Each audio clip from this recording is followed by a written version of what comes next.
हाँ जी, voice is okay.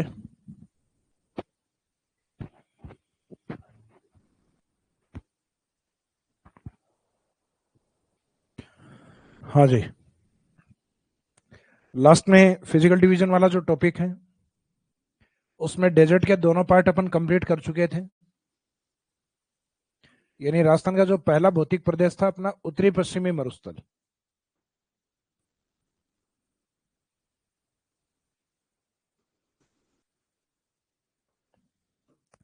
उत्तरी पश्चिमी मरुस्थल में पहला पार्ट हमने कंप्लीट किया था एरी डेजर्ट, अर्थात शुष्क मरुस्थल।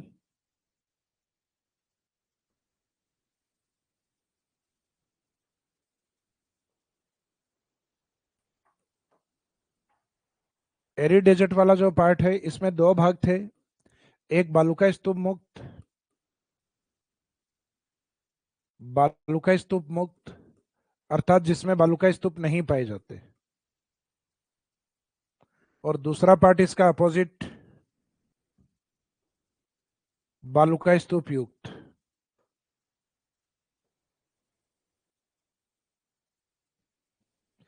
जबकि सेमेरिड डेजर्ट है, अर्ध शुष्क मरुस्थल है, उसमें एरिड की तुलना में डबल वर्षा।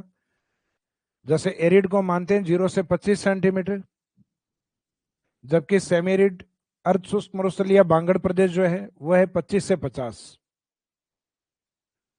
बांगड़ प्रदेश इसको नाम क्यों दिया था, आपको बताया था कि पुरानी जलोढ़ का एरिया है। जबकि इसका एरिड डेजर्ट का दूसरा नाम बताया था आपको, राठी रीजन, राठी प्रदेश, क्योंकि यहाँ राठी नस्ल की गाय पाली जाती है। तो अर्ध शुष्क मरुस्थल या बांगड़ प्रदेश, बांगड़ रीजन, जो वर्षाई मात्रा में डबल है, 25 से 50 सेंटीमीटर।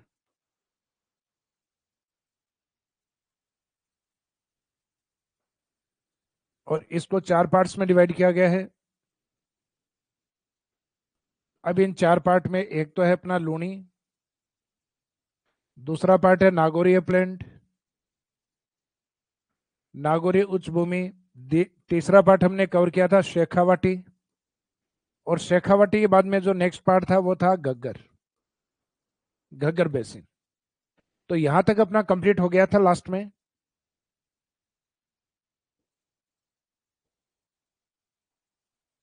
तो ऑनलाइन वाले स्टूडेंट, गुड इवनिंग। तो आज लाइव वैसे भी कम है, शायद एग्जाम चल रहे हैं आप लोगों के। तो अब मरुस्थल संबंधित जो मेन पार्ट है ये तो कंप्लीट हो गए, लेकिन मरुस्थल संबंधित कुछ महत्वपूर्ण बिंदु अर्थात जो अदर इंपॉर्टेंट फैक्ट्स बचे हुए हैं उनको हम कवर करेंगे। तो मरुस्थल संबंधित अन्य महत्वपूर्ण विशेषता या अन्य महत्वपूर्ण बिंदु।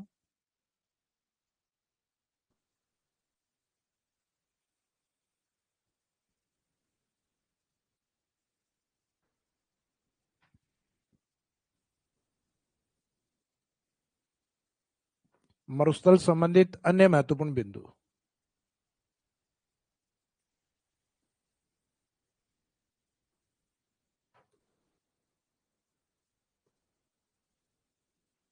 तो डेजर्ट रिलेटेड जो अदर इंपॉर्टेंट फैक्ट्स या अन्य महत्वपूर्ण बिंदु जो हैं उसमें फर्स्ट पॉइंट हम लेते हैं प्लाया।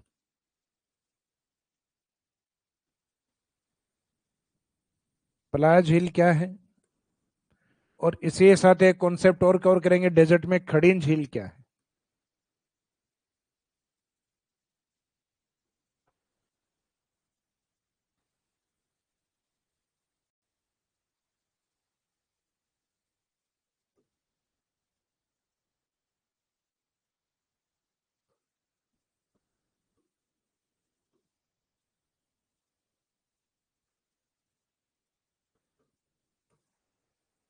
तो प्लाया और खड़ीन, तो सबसे पहले तो जो प्लाया लैंड है वो क्या होती है। अब ये पता है कि प्लाया वाले एरिया में जब पानी भरता है तो वो प्लाया झील है, लेकिन सबसे पहले प्लाया का मीनिंग क्या है, फिर खड़ीन झील क्या है। तो डेजर्ट एरिया में जो अपने बालूका स्तूप है, मरुस्थल में जो अपने सैंड ड्यून्स होते हैं,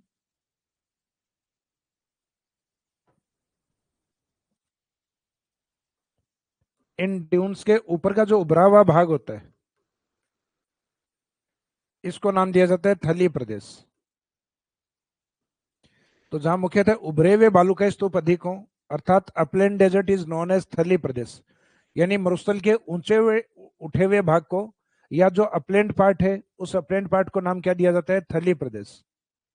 जैसे अपने गांव में जो घर होते हैं, इस घर के बाहर जो चौक जो अपने जमीन से यानी लैंड पार्ट से थोड़ा ऊपर होता है, तो इस चौक वाले एरिया को हम थड़ी कहते हैं।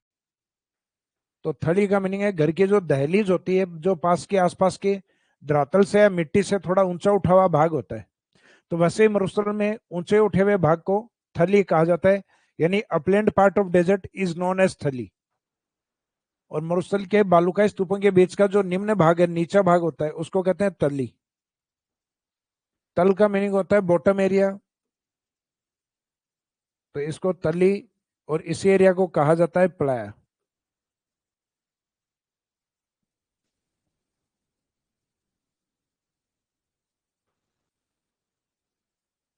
इसको ढांड भी कहा जाता है।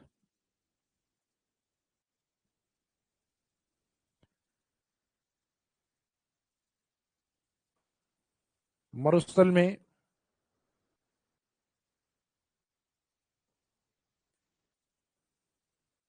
बालुकाई स्तूपों के मध्य बालुकाई स्तूपों के मध्य निम्न भूमि को, यानी जो नीचा भाग है, निम्न भूमि को तली, प्लाया या ढांड कहा जाता है।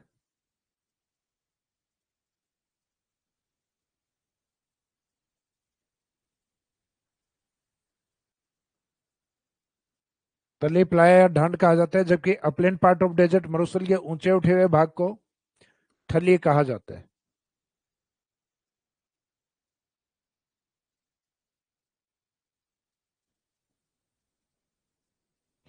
तो ये एक दूसरे के अपोजिट है। थली प्रदेश होता है ऊंचा उठा हुआ भाग, और तली होता है ड्यून्स के बीच का नीचा भाग। तो इस डेफिनेशन को थोड़ा ध्यान से रखना, क्योंकि ग्रामीण क्षेत्रों में अपने घरों में सामान्य शब्द हैं, कई बार कहते हैं मारवाड़ी में तले बैठ। तले बैठ का मीनिंग होता है नीचे। तो ड्यून्स के बीच का जो निम्न भूमि है उसको तली, और बालुकाई स्तूपों के जो ऊपर उठा हुआ भाग है वो मुख्यतः थली प्रदेश कहलाता है।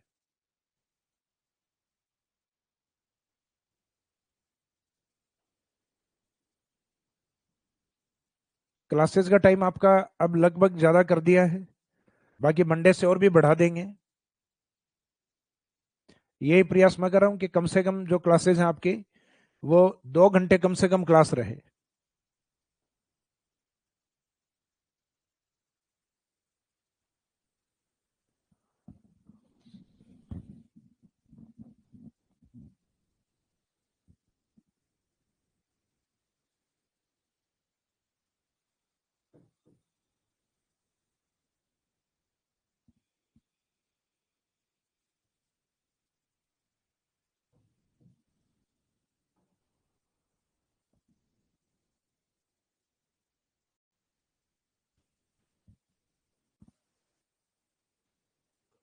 तो इसमें थली और तली में दोनों में अंतर क्या है? तो एक तो मरुस्थल का ऊंचा उठा हुआ भाग यानी अपलैंड पार्ट ऑफ डेजर्ट, और एक बालुकाई स्तूपों के मध्य की निम्न भूमि या नीचा भाग है, वो तली और प्लाया।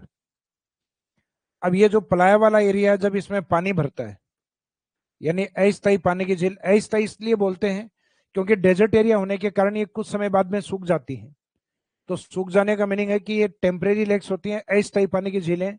इस कारण जनरली इन अस्थायी पानी की झीलों को डेजर्ट एरिया में प्लाय लेक, तो लेक में हम ढांड, तली ये शब्द यूज नहीं करते। जब झील बोलते हैं तब प्लाय झील बोला जाता है। लेकिन जब निम्न भूमि बोलते हैं तो भूमि में 2-3 शब्द और यूज कर सकते हैं, जैसे कि तली भी बोल सकते हैं, प्लाय भी कह सकते हैं, ढांड भी कह सकते हैं।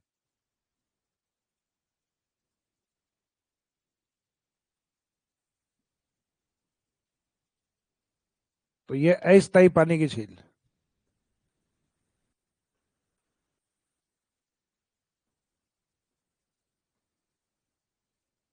अस्थायी पानी की झील,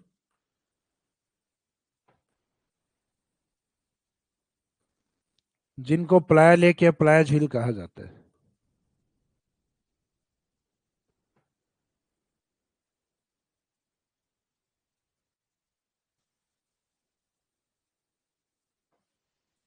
लेकिन जैसलमेर के उत्तरी भागों में बालुका स्तूप के जो ड्यून्स हैं उनके ढाल पर यहाँ पर पक्का तल करके और उसको पानी को जो रोका जाएगा, यानी ये थोड़ा चट्टानी भाग होता है, इसमें खड़े भाग में अगर पानी को रोका जाता है तो इसको कहा जाता है खड़ीन। और ये खड़ीन झील बनाने की जो तकनीक है, ये मुख्यतः पाली से जाने वाले जो ब्राह्मण थे जिनको हम कहते हैं पालीवाल, तो ये पालीवाल ब्राह्मणों के द्वारा ऐसा किया गया।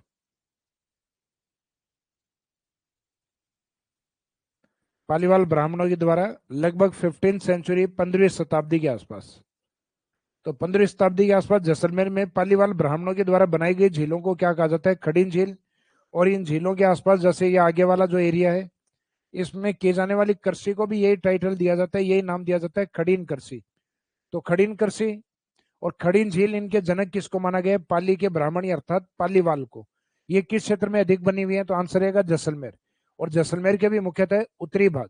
तो यहाँ ये लगभग 3-4 कॉन्सेप्ट जुड़े हुए हैं आपके। एक तो बालूका स्तूप का ऊंचा उठा हुआ भाग थली, नीचे के भाग को तली, और उस भाग में अगर अस्थायी पानी की झील यानी टेम्परेरी लेक्स है तो उसको हम प्लाया झील। और वहां अगर पालीवाल ब्राह्मणों ने जो बालूका स्तूप या जो चट्टानी भाग है, वहां डेजर्ट में अगर पानी को संग्रहित किया है, कलेक्ट किया है या संरक्षित किया है, तो वो अपने आप में खड़ीन झील। और उन झीलों पे डिपेंड जो कृषि होती है उसको कहते हैं खड़ीन एग्रीकल्चर। तो एक खड़ीन शब्द आते हैं, अपने रेफरेंस आएगा पालीवाल ब्राह्मण।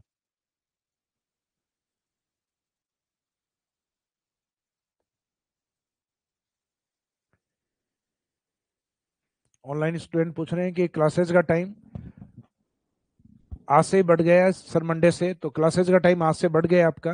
आज ये वाला जो सेशन है लगभग आपका 1.25 घंटे या 2 घंटे के आसपास चलेगा।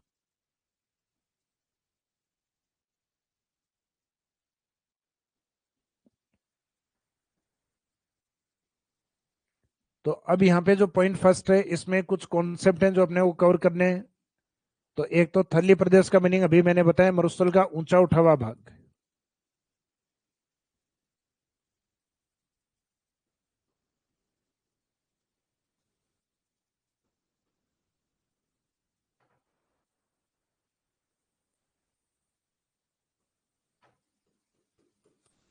मरुस्थल का ऊंचा उठा हुआ भाग। फिर दूसरा पॉइंट,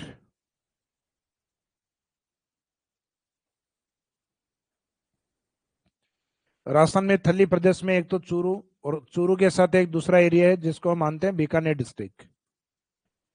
ये मरुस्थल के थोड़े अपलैंड पार्ट में आते हैं, ऊंचे उठे भाग में आते हैं। और थली में आने के कारण कोई नदी नहीं है,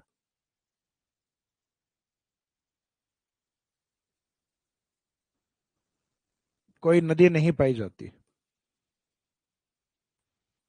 तो ये तो सामान्य सी बात है कि कोई एरिया अगर अपलैंड एरिया के रूप में होगा, उच्च भूमि के रूप में होगा, तो सामान्य सी बात है वहां ड्रेनेज सिस्टम एक्टिव नहीं होगा। क्योंकि नदियों को आपने देखा होगा कि नदियां ऊपर थोड़ी ना चढ़ती हैं।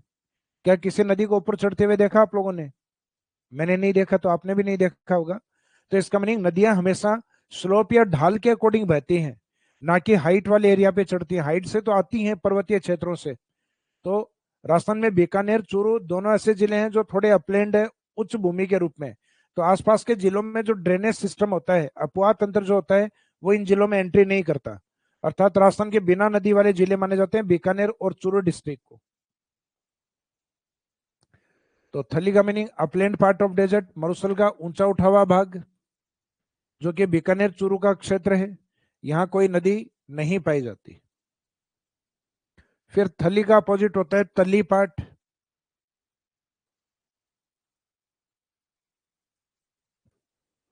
तली जिसको ढांड या प्लाया भी कहा जाता है।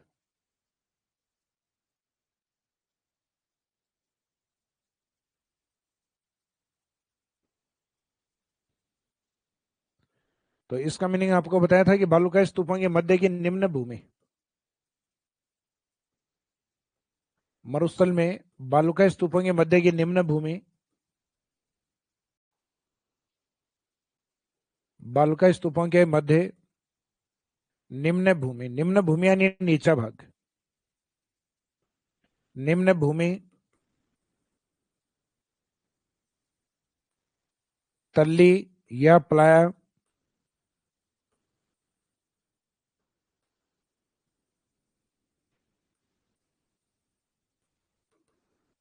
या ढांड कहलाती है,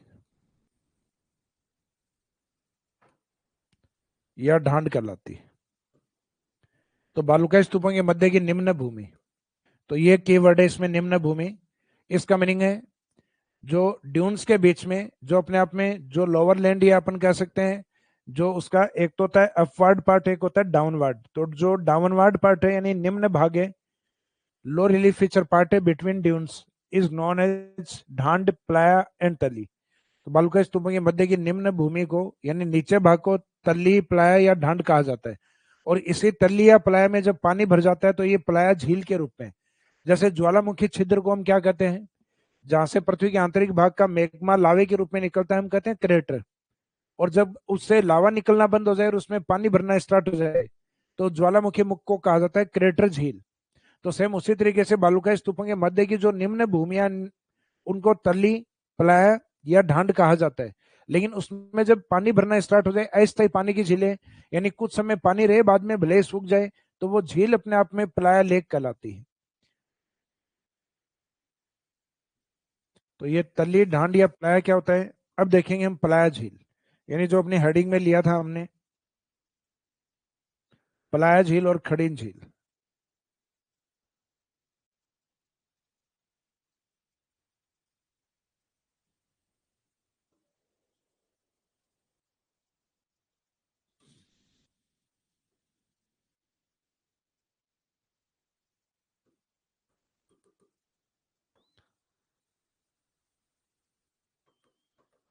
तो एक तो कंडीशन रहेगी प्लाया झील में, मरुस्थल में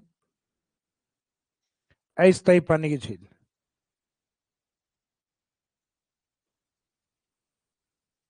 अस्थायी पानी की झील यानी ये टेम्परेरी लेक्स होती है, इसमें लंबे टाइम तक पानी नहीं होता।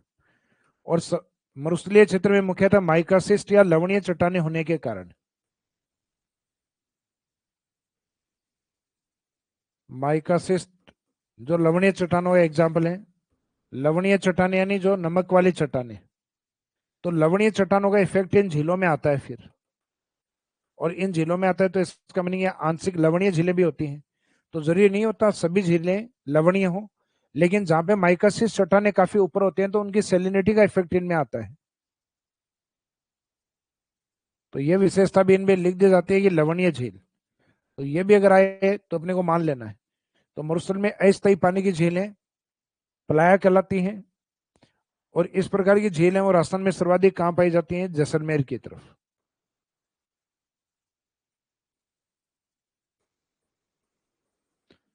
जैसलमेर की तरफ सर्वाधिक, जैसलमेर। इससे जुड़ा हुआ जो एक कॉन्सेप्ट और है प्लाया झील के बाद में खड़ीन झील। खड़ीन झील में आता है पालीवाल ब्राह्मण। तो ये यहां तक समझ में आ गया प्लाया झील क्या है। मरुस्थल में अस्थायी पानी की झीलें जो सामान्यतः लवणीय पानी की भी हो सकती हैं, जरूरी नहीं है लवणीय हो, लेकिन लवणीय झीलें भी आंशिक तौर पे हो सकती हैं, ये सर्वाधिक जैसलमेर में पाई जाती है। तो ऐसा किसी स्टेटमेंट में लिखा हुआ जाए कि ये लवणीय झीलें होती हैं तो अपने को गलत नहीं करना है, सही मानना है।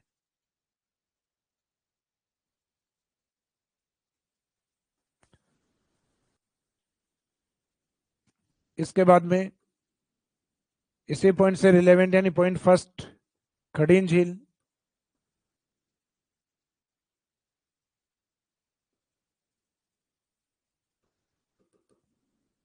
खड़ीन लेक या खड़ीन झील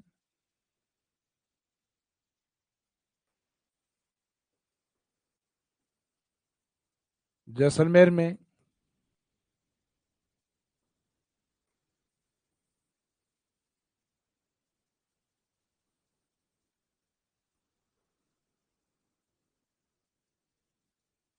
जैसलमेर में पालीवाल ब्राह्मणों के द्वारा निर्मित,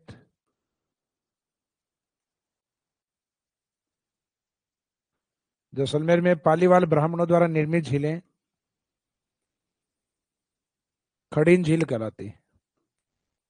तो इसमें ये कीवर्ड आपके ये रहेगा क्वेश्चन के अंदर या चाहे आंसर के अंदर, कि खड़ीन झीलें किसके द्वारा निर्मित है, पालीवाल या पश्चिमी राजस्थान में पालीवालों की झीलों को, या वाटर कंजर्वेशन टेक्निक को, क्योंकि ये जल संरक्षण की तकनीक भी है जिसमें बारिश के पानी को होल्ड रखा जाता है ताकि आगे जब आवश्यकता पड़े तो इस पानी का यूटिलाइज किया जाए। ये इसके आसपास वाले एरिया में खेती की जाए जिसको खड़ीन कृषि कहा जाता है। तो जैसलमेर में पालीवाल ब्राह्मणों द्वारा निर्मित झीलें खड़ीन झील कहलाती हैं। निर्मित झीलें खड़ीन खड़ीन झील कहलाती हैं।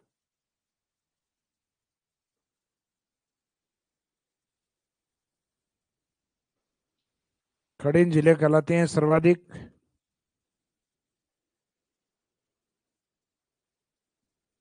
सर्वाधिक जैसलमेर।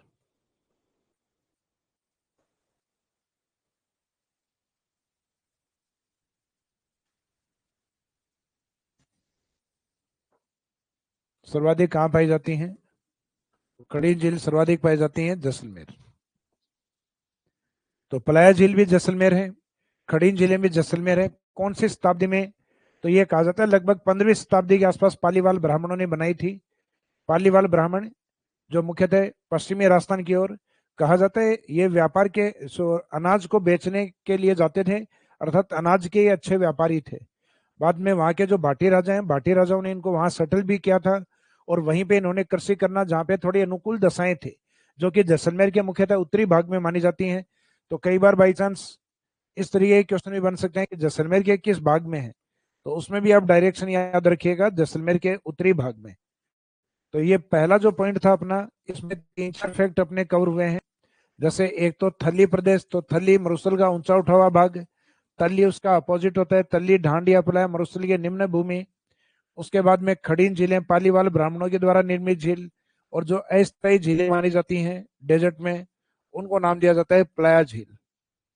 तो पालीवाल ब्राह्मण वाली ये ज्यादा इंपॉर्टेंट है। अब मरुस्थल से जुड़ा हुआ दूसरा प्रमुख पॉइंट,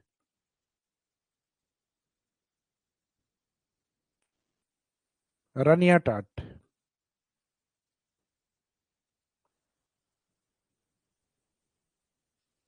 मरुस्थलीय क्षेत्रों में जहां पे माइकासिस चट्टानें काफी ऊपर हों,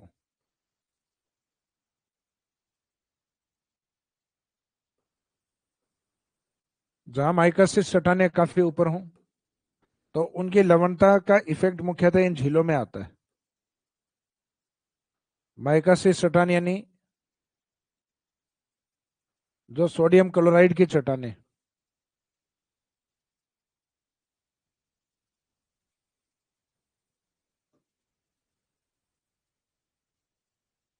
तो इन क्षेत्रों में जब पानी भरता है, ये माइकासिस चट्टानों का इफेक्ट ऊपर की ओर तब आएगा जब पानी भरता है। और पानी वाला एरिया, तो इसका मीनिंग है कि वो दलदली क्षेत्र भी होते हैं। नमक के कारण ये लवणीय क्षेत्र होते हैं, और नमक और लवणीय क्षेत्र जहां हो गए, इसका मीनिंग वो अनुपजाऊ भूमि होती है।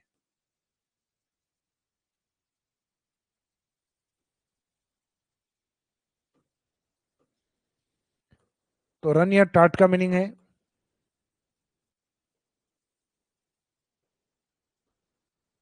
जो आप में अपने आप में मार्शीलैंड हो, दलदली भूमि हो, तो मार्शीलैंड, सेलाइन, और दलदली और लवणीय दोनों शब्द एक साथ आ गए, इसका मीनिंग इनफर्टाइल।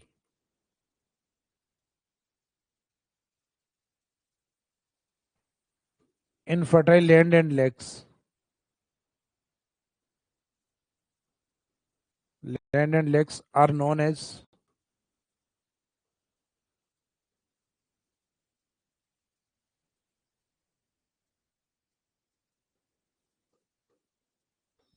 रन और टाट। वैसे सामान्य शब्द है जो कई जगह, कॉमन वर्ड है जो कई जगह यूज होता है, रन और टाट। और इसका बेस्ट एग्जांपल है रण ऑफ कच्छ, जो गुजरात की तरफ है। तो ये रण ऑफ कच्छ है गुजरात, कभी आपने नाम सुना हो या पिक्चर्स में देखा हो, फोटो में, तो बिल्कुल रेत का, यूं लगता है जैसे कि नमक का मरुस्थल हो। जैसे रेत वाला मरुस्थल तो अपने यहाँ है, गुजरात वाला ये जो डेजर्ट एरिया है, रण ऑफ कच्छ वाला एरिया, ये बिल्कुल चारों तरफ नमक बिछा हुआ एरिया दिखाई देता है। यानी यहाँ पिक्चराइजेशन या फोटो खींचो तो उस फोटो में भी बिल्कुल धरातल आपका श्वेत या सफेद आता है।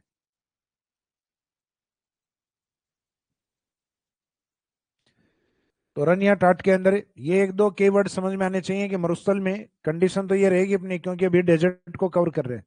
तो मरुस्थल में दलदली, लवणीय और अनुपजाऊ भूमियों को, क्योंकि जब जमीन दलदली और लवणीय हो जाती है तो मार्सी लैंड और जो सेलाइन लैंड होती है वो इनफर्टाइल लैंड ही होती है।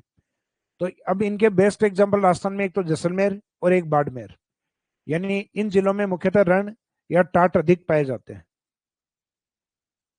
तो राजस्थान में सर्वाधिक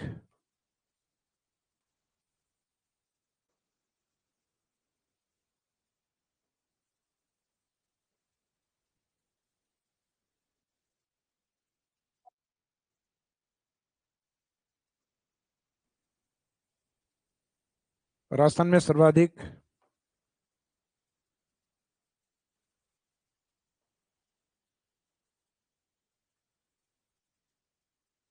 राजस्थान में सर्वाधिक जैसलमेर एंड बाड़मेर। कि जैसलमेर बाड़मेर में अधिक पाए जाते हैं। अब इनके कुछ एग्जाम्पल अगर हम देखें कि राजस्थान में प्रमुख रण कौन कौन से हैं, तो इन्हीं में से कुछ एग्जाम्पल हम देखें तो राजस्थान के एक तो चूरू वाला जो पार्ट है, जिसमें एक प्रमुख रण आता है पड़ीहारा रण।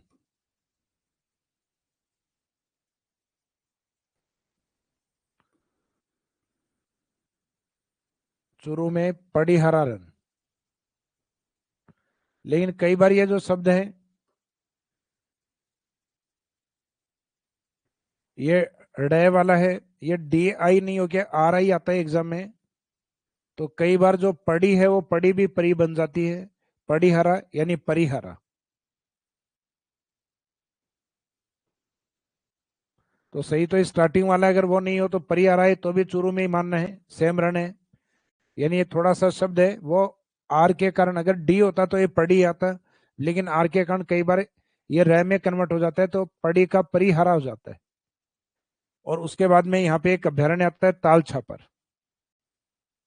ताल छापर अभ्यारण्य का इंपॉर्टेंस क्या है? तो ताल छापर अभ्यारण्य इसका इंपॉर्टेंस है मुख्यतः काले हिरण को लेकर।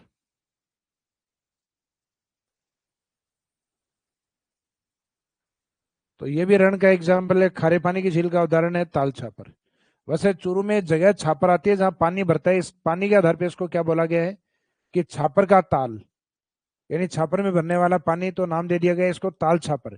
तो सेंचुरी के तौर पे इसको ताल छापर रन के रूप में या खारे पानी की झील के रूप में देखते हैं। तो ये दो प्रमुख रन हो गए, पड़ीहरा रन और एक ताल छापर। ताल छापर तो कई बार रिपीट होता है अपने एग्जाम में भी, और जब पढ़ेंगे तब भी ताल छापर कई बार आएगा अपने। खारे पानी की झील का एग्जाम्पल भी रहेगा। अब जोधपुर से जो डिस्ट्रिक्ट अलग हुआ था फलोदी, फलोदी में एक तो ये जो नाम लिखा हुआ है फलोदी, ये खुद भी रण है, क्योंकि ये खुद खारे पानी की झील का उदाहरण है।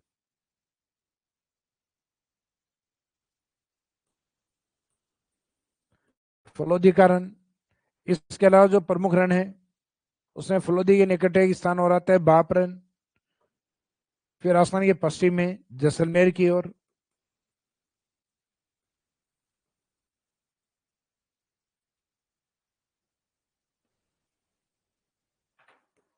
जैसलमेर की ओर एक रण आता है भाकर। वैसे अरावली की पहाड़ियों को कहते हैं, एक रण आता है भाकरी रण, और यहाँ एक रण आता है पोखरण। पोखरण का जो इंपॉर्टेंस है वो मुख्यतः न्यूक्लियर टेस्टिंग को लेकर है।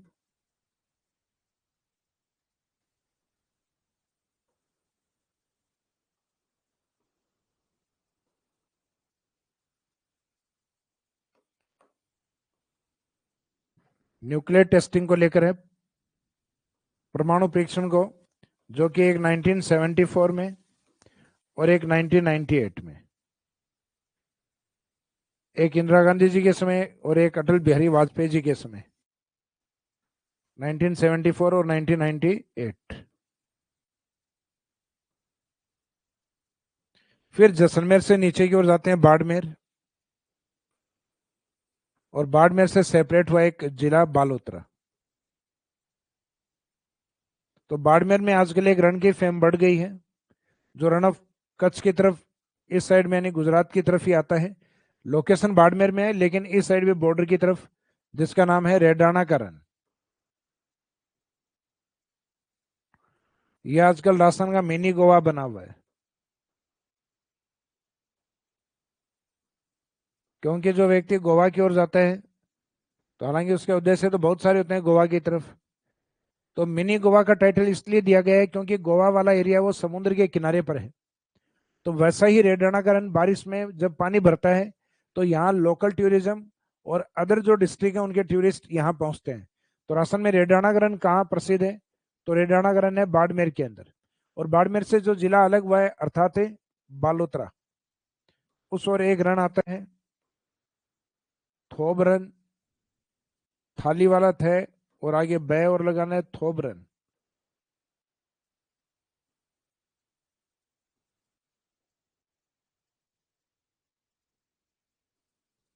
थोब रन के रूप में। तो ये राजस्थान के कुछ इंपोर्टेंट रन है जिसमें जिलों के नाम आप पहले याद कर लीजिए। जैसे कुछ एक में तो जिले लगभग आपको याद है, जैसे चूरू के ताल छापर, उसका ध्यान ही रहता है ताल छापर अभ्यारण्य भी है चूरू। फिर वहां एक परी या पड़ीहारा रन। उसके बाद में जोधपुर से अलग हुआ जो पार्ट है फलोदी, वो फलोदी का रण है।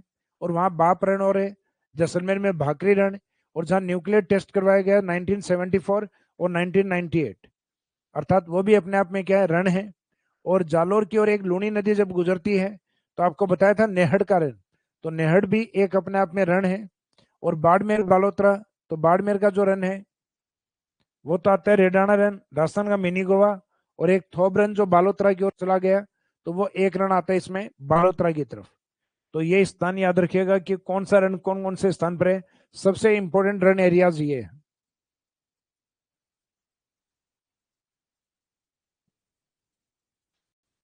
अब इसके बाद में नेक्स्ट अगली विशेषता,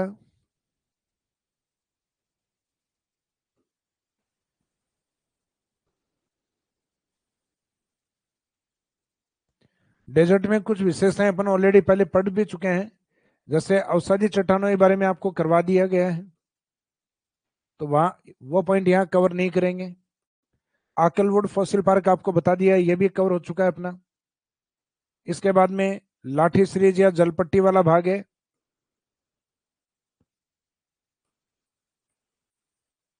ये भी आपका कंप्लीट हो चुका है। ये हमने एरी डेजर्ट कंप्लीट होने के बाद उसके लास्ट के कुछ करेक्टरिस्टिक्स या विशेषताएं लिखवाई थी, उन विशेषताओं में ये कंप्लीट हो चुके हैं अपने। तो इसका मीनिंग है इसके बाद में जो अदर जो पॉइंट बचे हुए उसमें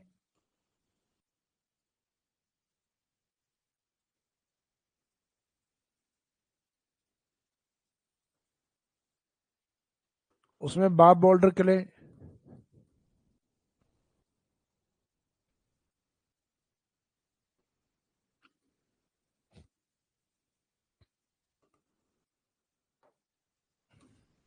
तो इसमें ये जो पॉइंट है बाप, ये अपने आप में एक लोकेशन है।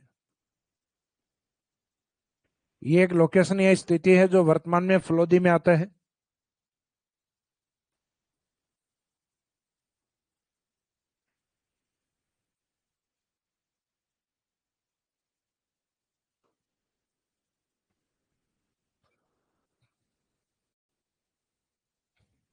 अब इसमें ये दो पॉइंट हैं बोल्डर और कले। कहा जाता है कि पश्चिमी राजस्थान का हिस्सा है, ये कभी ग्लेशियर का पार्ट रहा हुआ है, यानी हिमयुग रहे हैं यहाँ पे हिमानी। और हिमानी के मेल्ट होने से, पिघलने से जो मोटे कंकर पत्थर जमा होते हैं, उन मोटे कंकर पत्थरों को कहा जाता है बोल्डर। और ये लुढ़कते लुढ़कते जब बारीक कणों में, बारीक पार्टिकल्स में कन्वर्ट हो जाते हैं, तो बारीक कणों को इनको कहा जाता है क्ले पार्टिकल। यानी इनको चिका टाइप मिट्टियां भी माना जाता है जो बारीक कण वाली हैं। चिका यानी चिकने टाइप की मिट्टियां, जैसे ब्लॉक ब्लैक सोइल है काली मिट्टी, उसमें कले की मात्रा सर्वाधिक होती है। तो काली मिट्टियां मुख्यतः बारीक कण वाली और चिकने प्रकार की मिट्टियां होती हैं। तो ये बोल्डर कले क्या है? तो एक तो ये याद रखना है कि हिमानी के द्वारा जमा किए गए मोटे कंकर पत्थर बोल्डर, और बारीक अवसादों को क्या कहते हैं? कले। जैसे ये टर्म्स मैंने आपको पहले भी बताई थी। जब बारीक कण हो तो वो अपने आप में क्ले पार्टिकल्स हैं। इनसे मोटे हों तो वो सिल्ट या गाद है। इससे भी मोटे हों तो वो सैंड है। और बजरी में जो कंकर पत्थर मिलना स्टार्ट होते हैं आपको, वो ग्रेवल है। सॉरी, सैंड से जो थोड़ा मोटा पार्टिकल है वो ग्रेवल होता है, ग्रेवल यानी बजरी। और बजरी में जो कंकर पत्थर देखने को मिलते हैं, इनको कहा जाता है बोल्डर पार्टिकल्स।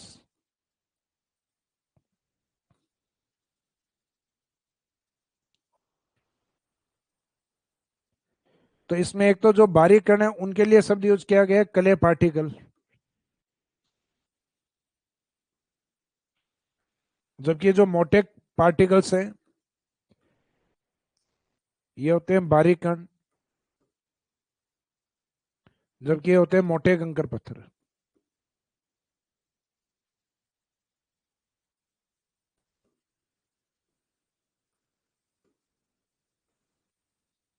मोटे कंकर पत्थर यानी जो लार्ज स्टोन है वो अपने आप में बोल्डर है। तो बजरी वगैरह में जैसे अपने घरों पे काम चलता है तो वो मोटे कंकर पत्थर आप जो देखते हैं वो बोल्डर के रूप में है। बजरी का जो कण होता है जिस एक पार्टिकल का हाथ में लेके महसूस कर सकते हैं, वो अपने लिए क्या है, वो ग्रेवल है, यानी रिवर सैंड है, नदी की रेत है। और उससे बारीक कण अगर देखें तो बाद में ग्रेवल से छोटे होते हैं अपने सैंड, उससे नीचे सिल्ट, सिल्ट से भी बारीक होता है क्ले।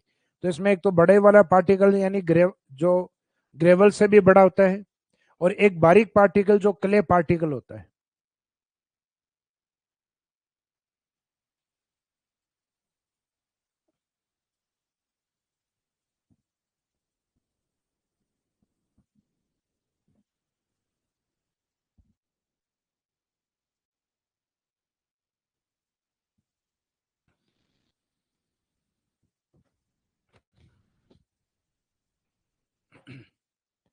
ऑनलाइन स्टूडेंट, ये सर वीडियो डाउनलोड का ऑप्शन नहीं आ रहा कि हम जॉब में हैं, डाउनलोड करके बाद में देख पाते हैं।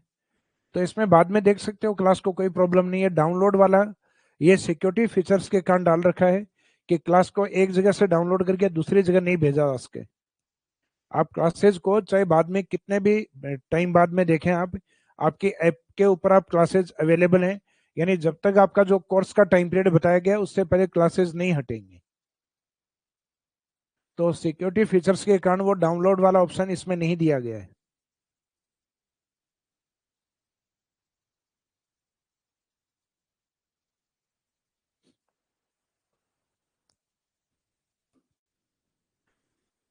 तो ये जो बोल्डर किले हैं, ये कॉन्सेप्ट समझ में आ गया कि जोधपुर के आसपास की पहाड़ियां थी जहां पहले कभी ग्लेशियर एज यानी हिमानी युग रहा है, और हिमानी युग के बाद में जैसे ही जलवायु चेंज हुई और ये हिमानी या ग्लेशियर पिघलने लग गए, हिमानी यानी ग्लेशियर, तो ये ग्लेशियर जब मेल्ट होने लग गए तो जो मोटे कंकर पत्थर जमा किए गए, ये मोटे कंकर पत्थर बोल्डर हैं, और ये लुढ़कते लुढ़कते जब बारीक अवसादों में स्मॉल पार्टिकल्स में कन्वर्ट हो गए, उनको नाम क्या दिया गया, कले पार्टिकल। कले पार्टिकल जिनको जनरली हम चीका भी कहते हैं। चीका यानी चिकने टाइप की मिट्टियां जो है। अब इसमें जनरली क्वेश्चन ये पूछा जाता है कि जो बोल्डर किले हैं वो एक तो किस क्षेत्र में है, तो इसमें नाम पहले लिखा हुआ है बाप क्षेत्र। बाप वर्तमान में किस क्षेत्र में आता है, फलोदी के अंदर। और सबसे इंपॉर्टेंट पॉइंट जो इसमें सबसे ज्यादा बार पूछा गया है कि इनका निर्माण समय क्या है, निर्माण काल क्या है। तो इनका फॉर्मेशन पीरियड माना जाता है कार्बोनिफेरस काल, सॉरी परमो कार्बोनिफेरस काल। ये टाइटल इसमें ऐड होता है, परमो कार्बोनिफेरस काल।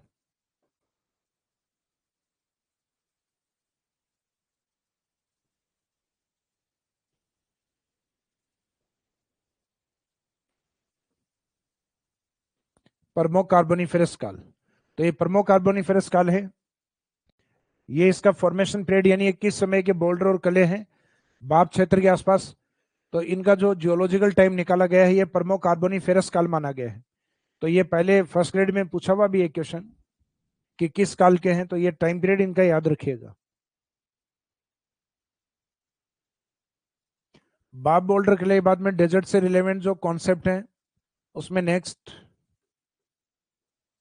एक कॉन्सेप्ट आती है नकली स्थान। नकली स्थान जिसको हम कहते हैं ओएसिस।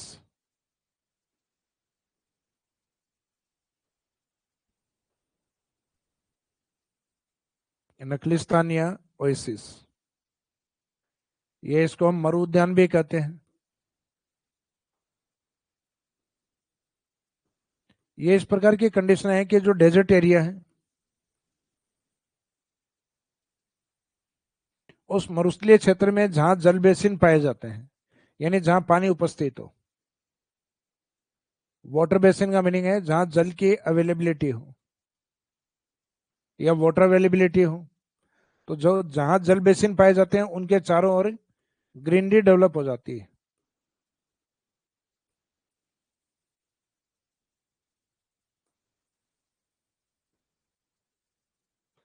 तो जल बेसिन हो और इसके आसपास ग्रीनरी हो, तो इस एरिया को जनरली हम किस रूप में देखते हैं? नकली स्थान के रूप में। तो मरुस्थल में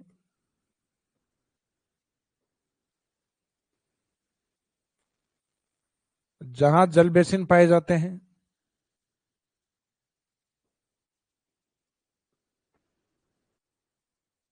जहां जल बेसिन पाए जाते हैं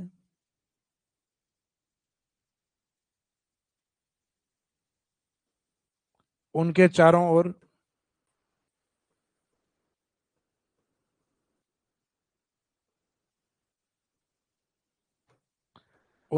ओर हरियाली विकसित हो जाती है।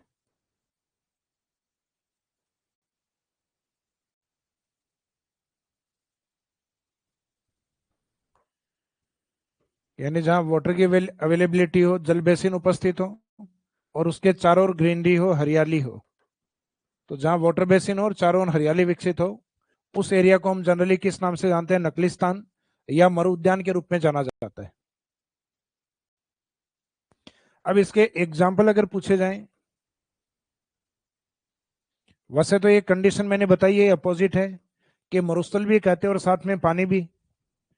तो इसका मीनिंग है कि डेजर्ट में बहुत रेयर मिलते हैं। जिन क्षेत्रों में ठीक बारिश हो, यहां जहां कोई प्राकृतिक झील बनी हुई हो, यानी कोई नेचुरल लेक जहां बनी हुई हो, तो वो क्षेत्र अपने आप में डेजर्ट में होते हुए अगर पानी है तो तय है पानी के आसपास ग्रीन एरिया होगा।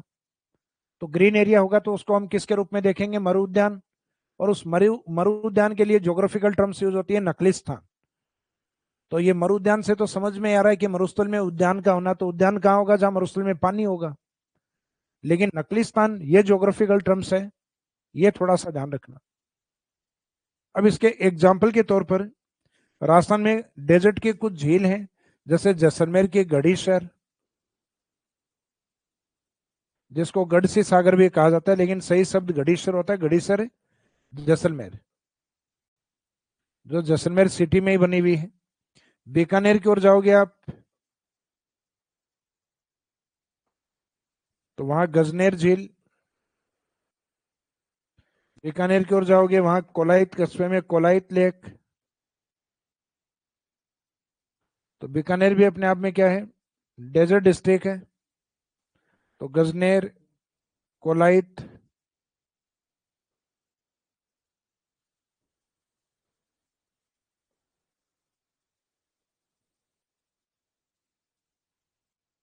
तो ये भी अपने आप में, जब झील पढ़ेंगे तब इनको वापस रिपीट करेंगे अपन किसके रूप में?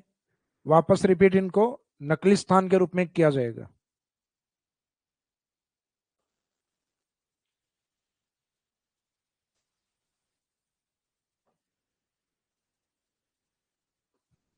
नकली स्थान के बाद में डेजर्ट से रिलेवेंट एक प्रमुख कॉन्सेप्ट आता है बालसन।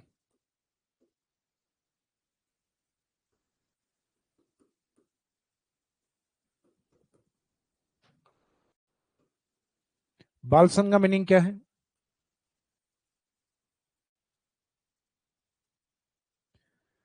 जैसे ये वाला पार्ट अजमेर की पहाड़ियां, ये जयपुर की पहाड़ियां, जयपुर के नॉर्थ में ये सीकर की पहाड़ियां,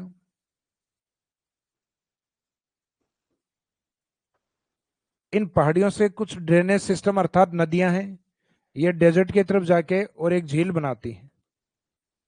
ये आगे झील हम पढ़ेंगे भी। ये एग्जाम्पल है सांबर, यानी वो झील का नाम क्या है? सांबर। और इस सांबर को मुख्यतः इसका बेस्ट एग्जाम्पल माना गया बालसन का। तो बालसन के लिए एक तो कंडीशन अपने को डेजर्ट चाहिए, मरुस्थल। और मरुस्थलीय क्षेत्र में मुख्यतः पहाड़ियों का होना जरूरी है, और उन पहाड़ियों के बीच में एक जल बेसिन अर्थात झील का होना जरूरी है।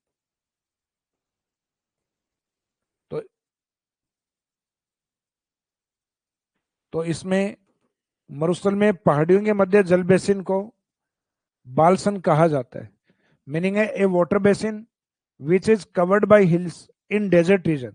तो इसमें तीन कंडीशन है, मरुस्थल है, फिर पास में पहाड़ियां डेजर्ट के, पहाड़ियां भले ही अरावली को हैं, लेकिन डेजर्ट की तरफ करते हुए हैं, तो पहाड़ियां हैं, और उनके बीच में वाटर बेसिन यानी पानी भर रहा है, तो वो अपने आप में बेस्ट एग्जाम्पल किसका होगा? बालसन। तो ऐसा ही एक एग्जाम्पल राजस्थान में सांबर है, जो डायरेक्ट क्वेश्चन यही पूछा जाता है, राजस्थान में कौन सी झील बालसन का उदाहरण है? बालसन यानी मरुस्थल, फिर मरुस्थल में पहाड़ियां, फिर उन पहाड़ियों से घिरी हुई उनके बीच में जो झील है वो अपने आप में बालसन है। तो इसमें एग्जाम में ये क्वेश्चन आया हुआ है कि राजस्थान में कौन सी झील बालसन का उदाहरण है, तो आंसर रहेगा सांबर। कंडीशन क्या चाहिए होती है कि मरुस्थल हो पहली, तो फिर उसके आसपास पहाड़ियां हो, और फिर उसके बीच में जल बेसिन, तो वो अपने आप में जल बेसिन क्या होगा? बालसन।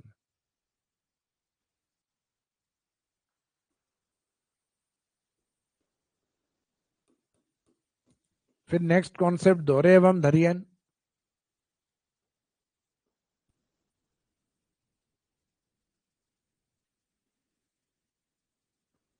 दोहरे एवं धरियन, तो दोहरे और धरियन का मीनिंग क्या होता है? तो दोहरे जो मरुस्थल के अंदर जो रेत के टीले या जो बालू का स्तूप होते हैं, जो थोड़े वेवी टाइप के होते हैं, लहरदार होते हैं इस तरीके के,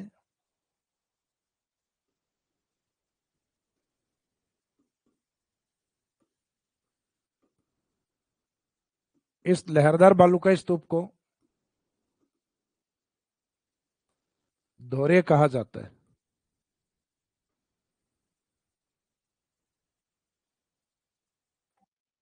यानी वेवी टाइप जो सैंड ड्यून।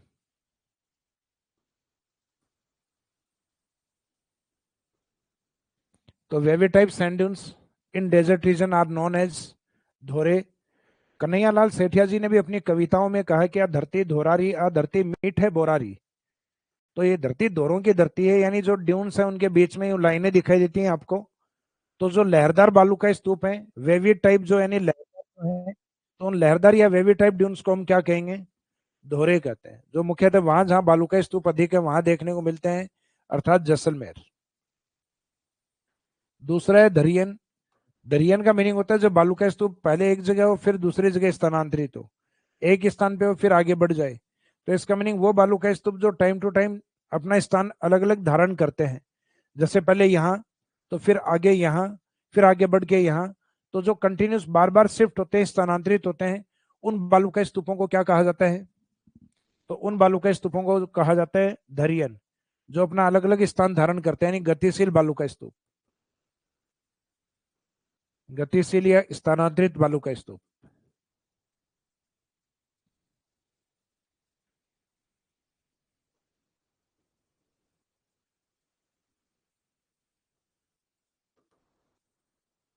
गतिशील या स्थानांतरित बालू का स्तूप धरियन कहलाते हैं।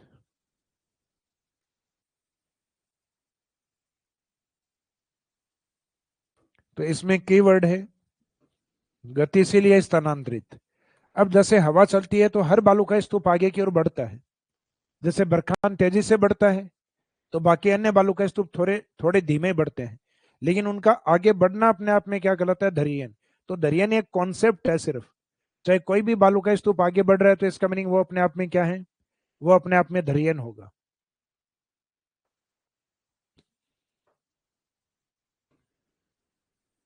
और ये दोनों कॉन्सेप्ट, बालू का स्तूप उस क्षेत्र में जनरली ज्यादा बढ़ेंगे जहां नंबर ऑफ ड्यून्स ज्यादा हैं। तो बालू का स्तूप सर्वाधिक किस जिले में अधिक है?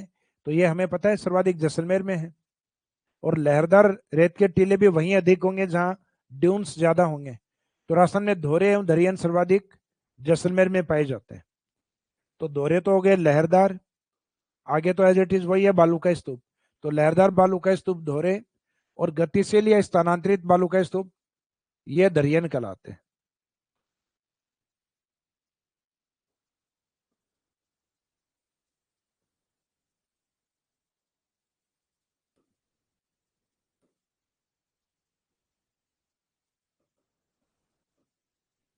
दोहरे एवं दरियन सर्वाधिक जैसलमेर।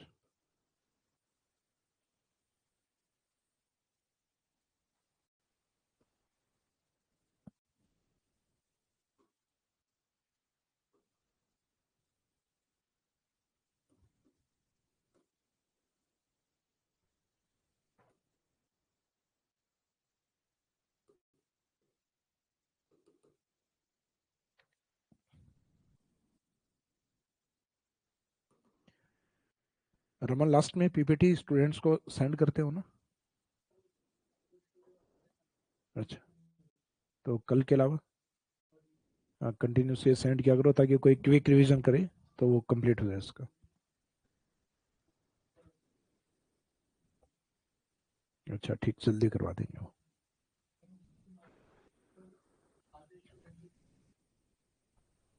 अच्छा पीपीटी आप लोग नहीं देख रहे हो? पीपीटी डलवाएं या नहीं डलवाएं आप लोगों के लिए?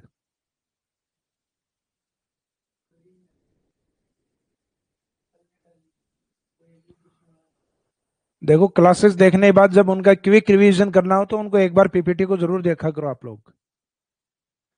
यानी जो चीज अपनी पढ़ी हुई है समझी हुई है, अगर वो की वो चीज वापस आपके सामने आ जाए तो वो जल्दी अपने रिकॉल होती है।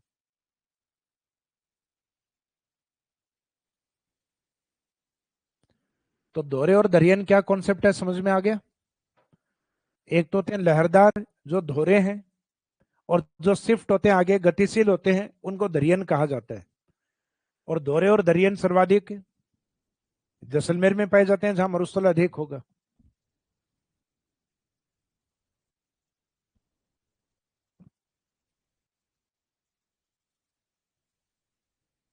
पीपीटी देखते हैं स्टूडेंट्स, मैसेज आ रहे हैं, डलवाया करो है ना कंटिन्यूस। ठीक,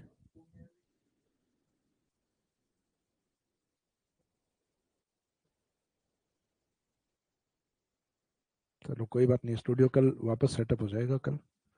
तो आगे हम कंटिन्यूस करते हैं। तो दोहरे दरियन एक एक कीवर्ड है, सिर्फ लहरदार दोहरे हैं और गतिशील वाले हैं वो दरियन। इसके बाद में नेक्स्ट पॉइंट नंबर 7, डेजर्ट से जुड़ा हुआ एक कॉन्सेप्ट आता है अपना, हालांकि आता है वहां की बायोडाइवर्सिटी से जुड़ा हुआ, पीवना। तो पीवना क्या है? तो पीवना सांप की प्रजाति है। एक स्नेक स्पीसीज में काउंट होता है सांप की प्रजाति। जो रंग में कैसा होता है? तो रंग में पीला।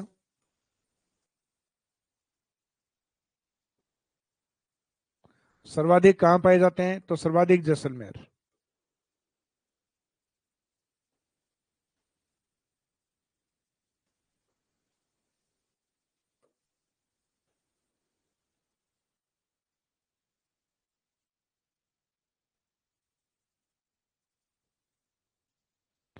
तो ये दो तीन फैक्ट हैं इसमें, ये ध्यान रखना। एक तो स्नेक स्पीसीज वाला, सांप की प्रजाति में से, colour in yellow and mostly found इन जैसलमेर। सर्वाधिक कहाँ पाए जाते हैं? जैसलमेर के अंदर।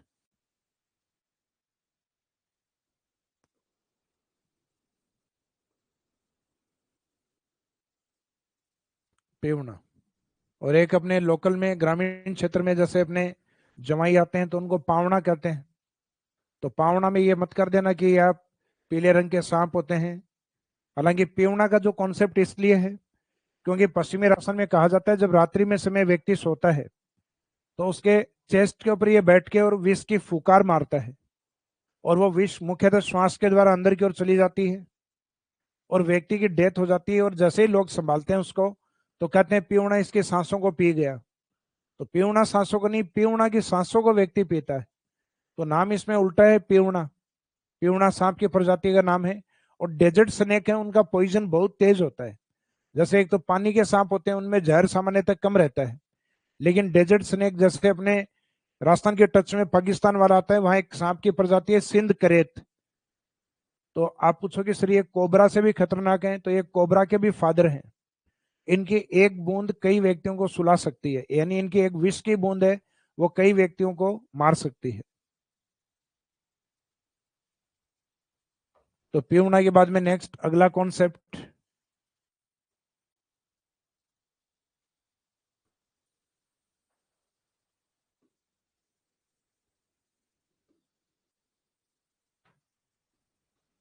मरुस्थल का मार्च। मार्च का मीनिंग होता है मरुस्थल का आगे बढ़ना, यानी मार्च ऑफ डेजर्ट भी जिसको हम कहते हैं।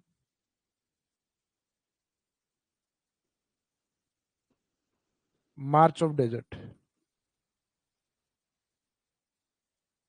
तो यहाँ मार्च का मीनिंग मार्च का महीना नहीं है, यहाँ मार्च का मीनिंग आगे बढ़ना है।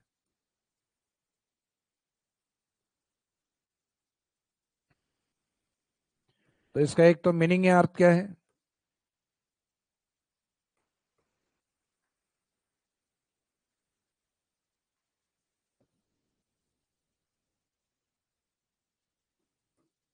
मीनिंग है इसमें मरुस्थल का स्थानांतरण।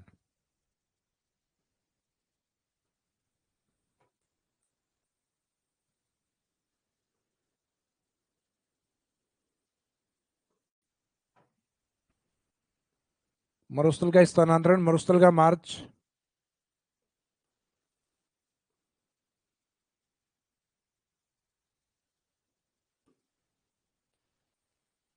या मरुस्थलीकरण, यानी डेजर्टिफिकेशन जो होता है उसके रूप में इसको लिया जाता है।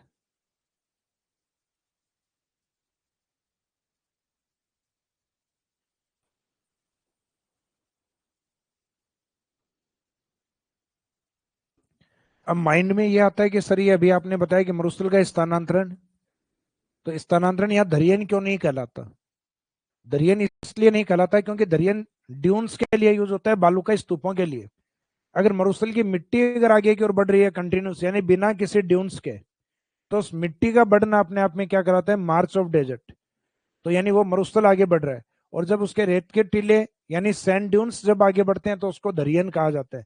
जब बालू का स्तूप मरुस्थल में आगे अलग अलग स्थान धारण करता रहता है, शिफ्ट होता रहता है, तो वो दरियन है। और जब मिट्टी कंटिन्यूस आगे की ओर बढ़ रही है, तो ये थोड़ा सा ब्रॉड कॉन्सेप्ट है जिसमें डेजर्ट का कोई भी भाग आगे की ओर बढ़ रहा है, यानी मुख्यतः रेत भी आगे की ओर बढ़ रही है, तो वो अपने आप में क्या है? मार्च ऑफ डेजर्ट। तो मरुस्थल का स्थानांतरण, मरुस्थल का मार्च या मरुस्थलीकरण कहलाता है। मीनिंग है कि मार्च ऑफ डेजर्ट या शिफ्टिंग डेजर्ट और डेजर्टिफिकेशन, इन डेजर्ट का शिफ्ट होना, शिफ्टिंग डेजर्ट और desertification is known as march of desert,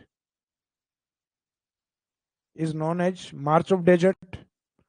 अब इसके मीनिंग के बाद में इसके डायरेक्शन या दिशा कौन सी होती है? मरुस्थलीय मार्च के डायरेक्शन क्या है? इसको सर्वाधिक करने में योगदान किसका है? तो मार्च ऑफ डेजर्ट में सबसे ज्यादा योगदान बरखान का माना जाता है। और डायरेक्शन जनरली हम ये मानते हैं कि राजस्थान का जो डेजर्ट पार्ट है,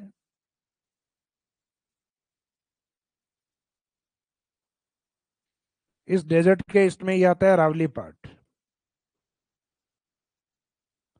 तो अरावली की तरफ जो हवाएं आती हैं, वो अरावली के कारण ऊपर की ओर धीरे धीरे शिफ्ट हो जाती हैं इस साइड में हरियाणा की ओर।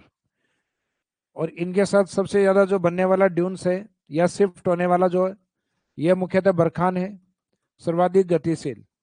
तो ये मरुस्थलीकरण में योगदान सर्वाधिक देता है। और मरुस्थलीकरण किस ओर अधिक होता है? अपना हरियाणा की तरफ। तो ये जो हवाएं जिस साइड में हरियाणा की तरफ जा रही हैं, उनको अगर आप डिवाइड करके देखो तो ये डायरेक्शन होती है from south west to north east. यानी मरुस्थल का मार्च है वो किस डायरेक्शन में होता है? दक्षिण पश्चिम से उत्तर पूर्व की ओर। तो मरुस्थल का मार्च क्या है? ये मीनिंग तो बता दिया आपको। डायरेक्शन क्या होगी? तो डायरेक्शन दक्षिण पश्चिम से, from south west to north east, दक्षिण पश्चिम से उत्तर पूर्व की ओर। सर्वाधिक योगदान, तो सर्वाधिक योगदान होता है बरखान का। सर्वाधिक योगदान, तो योगदान में किसको माना जाएगा? बरखान।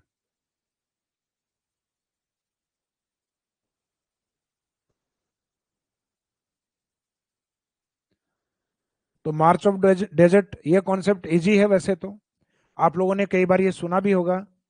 जैसे कई जगह पर दंगे होते हैं तो वहां पे पुलिस या आर्मी का मार्च होता है, तो जो दंगे करने वाले हैं वो भाग जाते हैं।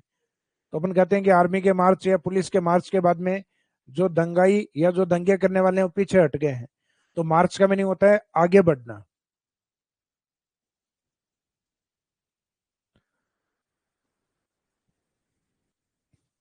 मरुस्थल ये मार्च के बाद में इसमें नेक्स्ट कॉन्सेप्ट, जो स्टार्टिंग में आपको बताया था कि जो थार का मरुस्थल है, ये मुख्यतः दो कंट्रीज में विस्तृत है, जिसमें एक पाकिस्तान और एक इंडिया के पार्ट में। तो इंडिया में इसको कितना 85%, और बचा हुआ ये माना गया है पाकिस्तान के अंदर, पाकिस्तान में 15%। अब इंडिया का जो 85% है वो थार का 85 है इंडिया के पास, बाकी इंडिया के पास जो वो इंडिया के लिए 100% है, जिसमें मैक्सिमम है राजस्थान के पास। इंडिया के टोटल थार में से लगभग 62% राजस्थान के पास है और बाकी बचा हुआ 38% बाकी सब स्टेट के पास है, जिसमें राजस्थान के बाद में गुजरात, फिर गुजरात से कम हरियाणा की तरफ, और जिन स्टेट में ये माना गया उनमें सबसे कम है पंजाब की तरफ। तो मीनिंग ये हुआ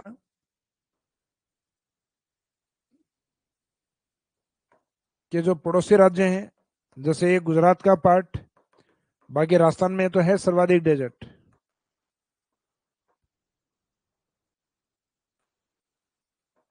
लेकिन राजस्थान के आगे ये डेजर्ट इस साइड में हरियाणा की तरफ भी फैला हुआ है, लेकिन यहाँ इतना नहीं है। पंजाब की तरफ आंशिक, यानी जो अरावली वाला जो पार्ट है, उस अरावली के मोस्टली वेस्टर्न पार्ट, यानी इस ईस्ट वाली साइड में यूपी और एमपी की ओर इसका विस्तार नहीं माना जाता। तो ये थोड़ा सा ध्यान रखना। पड़ोसी 5 राज्यों में से मुख्यतः 4 राज्यों के अंदर डेजर्ट का एक्सटेंशन या विस्तार है, जिसको जनरली हम किस नाम से जानते हैं? जो हेडिंग अपन ने लिखी है, Thar desert.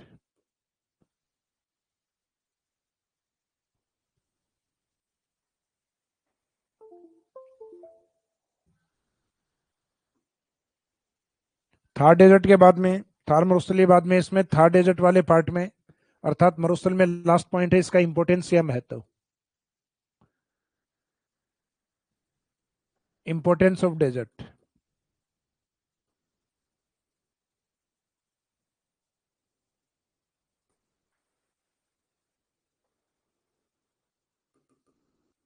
Importance of desert, मरुस्थल का महत्व। मरुस्थलीय महत्व में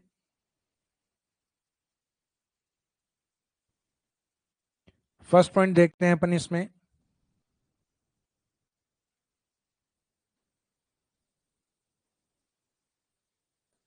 मुख्यतः ऊर्जा को लेकर। तो मरुस्थल में नवीकरणीय ऊर्जा की संभावना अधिक है।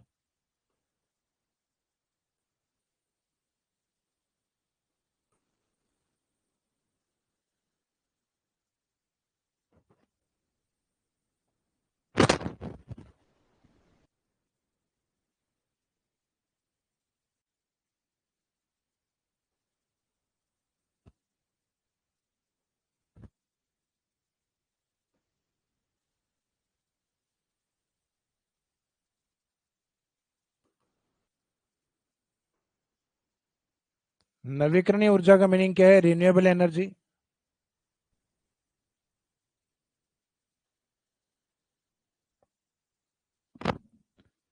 यानी वह ऊर्जा जिसको हम फ्यूचर में रिन्यू कर पाए।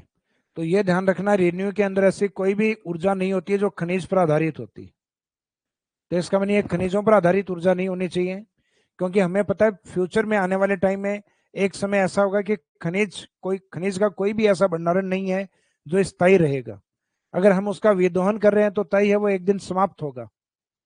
तो इसका मीनिंग है कि इसमें खनिजों को छोड़ के बाकी जो एनर्जी है वो अपने आप में रिसाइकिल है। जैसे फॉर एग्जांपल सोलर एनर्जी, तो सूर्य की आयु पृथ्वी से भी ज्यादा है, तो कम से कम जब तक हम हैं तब तक सूर्य है। तो सोलर एनर्जी डेजर्ट में खूब है अपने। फिर अपने विंड एनर्जी, तो विंड एनर्जी का हब है पश्चिमी राजस्थान। बायोमास एनर्जी, तो बायोमास वनस्पति के गले सड़े अंश पे डिपेंड करता है, जैसे सरसों, चावल, और अपने जूली फ्लोरा यानी विलायती बबूल, इनके पत्ते वगैरह, इनके अपशिष्टों को गलाकर और जो एनर्जी बनाई जाती है वो बायोमास। तो बायोमास होती है वेजिटेशन और एग्रीकल्चर के जो वेस्टेज हैं उनके ऊपर डिपेंड। एक होती है बायोगैस, बायोगैस कहते हैं गोबर गैस को। तो गोबर गैस पशुओं से प्राप्त होती है, तो वो भी अपने रिन्यूएबल एनर्जी है।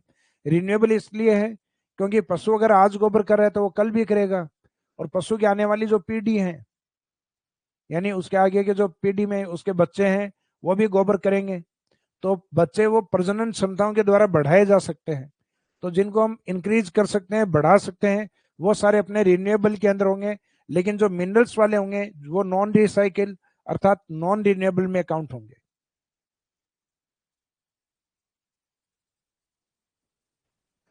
तो यहाँ पे ऊर्जा के संदर्भ में हमने सिर्फ एनर्जी की बात की है, खनिजों की बात नहीं की अभी।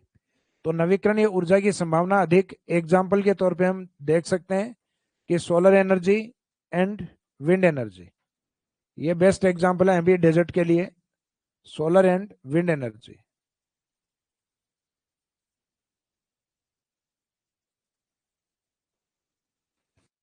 अर्थात सौर ऊर्जा और पवन ऊर्जा,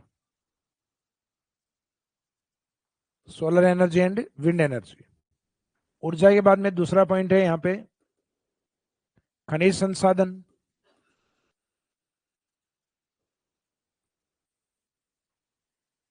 मिनरल्स रिसोर्सेज। तो मिनरल्स वाले पार्ट में मरुस्थल का जो भाग है यह पहले टेथिस सी का पार्ट था।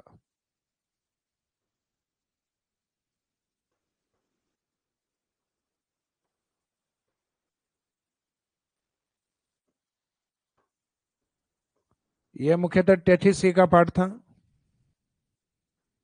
और टेथिस सी के इस पार्ट के अंदर, सागरीय भाग के अंदर, इसमें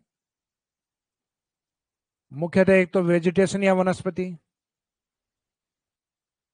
और एक मुख्यतः बायोटिक पार्ट यानी इसमें जीव थे। तो धीरे धीरे जब जैसे टेथिस सागर में सेडिमेंट्स ने वनस्पति को कवर किया, तो ये वनस्पति आज वर्तमान में किसके रूप में प्राप्त हो रही है? कोयले के रूप में, अर्थात कोल के रूप में। उसके बाद में इसमें जो बायोटिक पार्ट या जो जीव हैं, तो जीवों का शरीर बना होता है हाइड्रोकार्बन का। तो हाइड्रोकार्बन का मीनिंग है वर्तमान में ये लिक्विडिक फॉर्म में, हाइड्रोकार्बन का लिक्विडिक फॉर्म होता है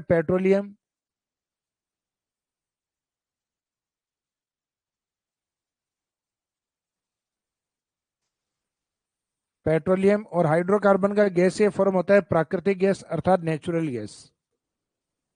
तो खनिज के अंदर मुख्यतः और भी हैं, लेकिन यहाँ पे फॉसिल फ्यूल मिनरल्स अर्थात जीवाश्म से बने हुए जो खनिज हैं वो जनरली अधिक पाए जाते हैं। तो जीवाश्मीय ईंधन के बारे में हम यहाँ बात करते हैं।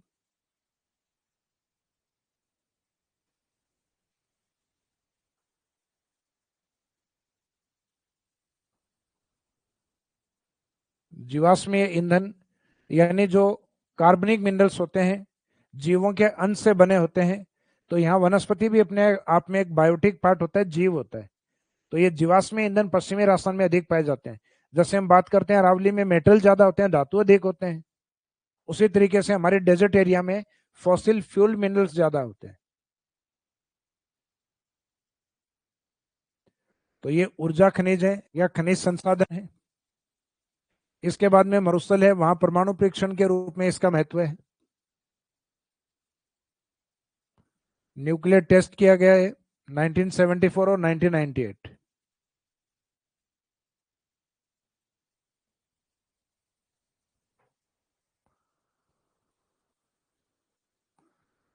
न्यूक्लियर टेस्ट,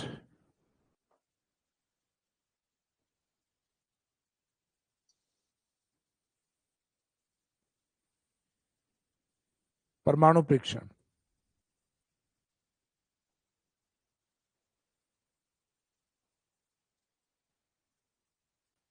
तो थार मरुस्थल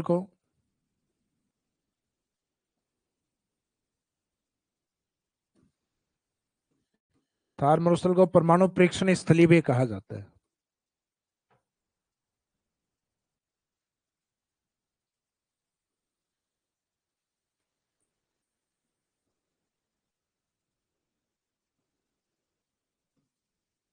मरुस्थल को परमाणु परीक्षण स्थली भी कहा जाता है।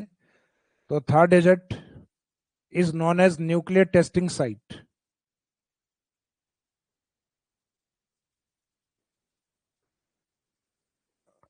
तो न्यूक्लियर टेस्टिंग साइट के रूप में ये एक तो 1974 1974 में इंदिरा गांधी जी के समय काम में लिया गया, और डेजर्ट दूसरी बार 1998 अटल बिहारी वाजपेयी जी के समय 1974 और 1998 के अंदर। फिर परमाणु परीक्षण के साथ इस डेजर्ट का एक इंपोर्टेंस सैन्य प्रशिक्षण के लिए भी है। जैसे अपनी आर्मी और आर्मी के अलावा जो एयर फोर्स है, उनके बहुत सारे ऐसे प्रशिक्षण हैं जो कि ट्रेनिंग है, जो कि कई बार सैन्य युद्ध अभ्यास जो रूस के साथ, अमेरिका के साथ, या फिर जो अपने निकटतम कुछ पड़ोसी राष्ट्र हैं उनके साथ में हम ये सैन्य अभ्यास करते हैं। तो इसमें थोड़ा सा आपको ये ध्यान रखना है कि सैन्य प्रशिक्षण के लिए यहाँ कुछ रेंज बनी हुई है। जिनको हम कहते हैं फील्ड फायरिंग रेंज। फील्ड का मीनिंग वो जगह है, फायरिंग उस जगह की जाती है टैंक के माध्यम से, लड़ाकू विमानों के माध्यम से। इस कारण वो फील्ड के साथ फायरिंग होती है वहाँ, इस कारण फील्ड फायरिंग रेंज। जिसमें एक चांदन है अपने जैसलमेर में, एक पोखरण है जैसलमेर में, एक महाजन है बीकानेर में।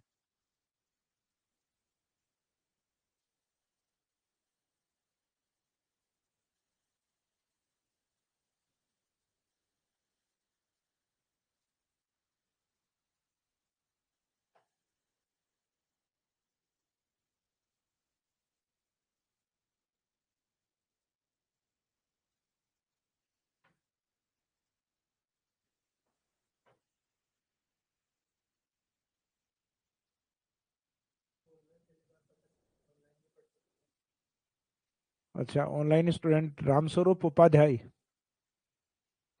किस राज, मुझे पहली बार पता चला कि ऑनलाइन भी पढ़ सकते हैं। देखो, ऑनलाइन भी अलग अलग तरीके की पढ़ाई हो गई है आजकल, कि ऑनलाइन जनरली पढ़ाना कम है और दिखाना ज्यादा है।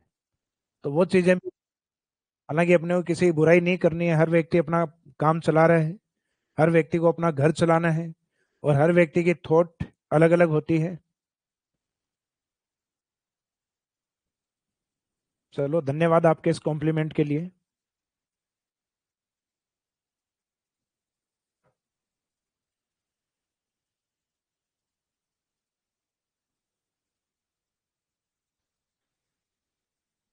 तो सैन्य प्रशिक्षण के रूप में क्या इंपॉर्टेंस है? तो सैन्य प्रशिक्षण किए जाते हैं यहाँ बार बार, यानी मिलिट्री ट्रेनिंग।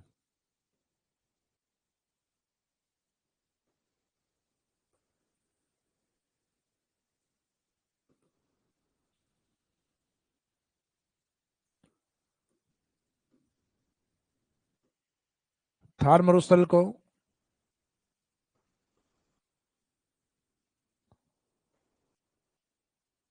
सैन्य प्रशिक्षण स्थल कहा जाता है।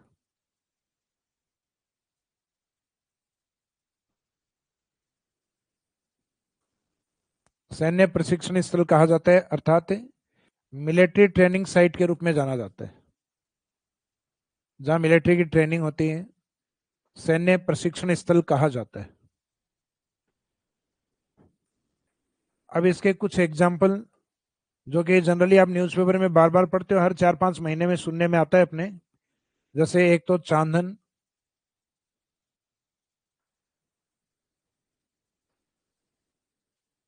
चांदन फील्ड फायरिंग रेंज।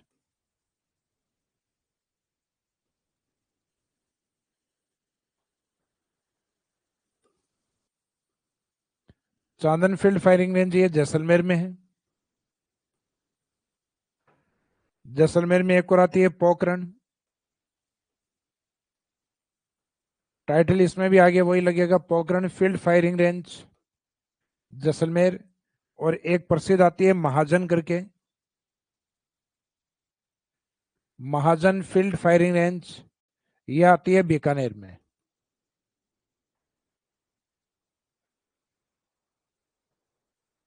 ये बीकानेर में स्थित।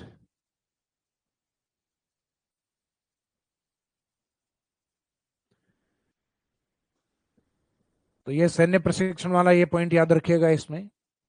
इसके बाद में आगे डेजर्ट का जो इंपॉर्टेंस है वो सॉल्ट प्रोडक्शन अर्थात नमक उत्पादन में भी होता है।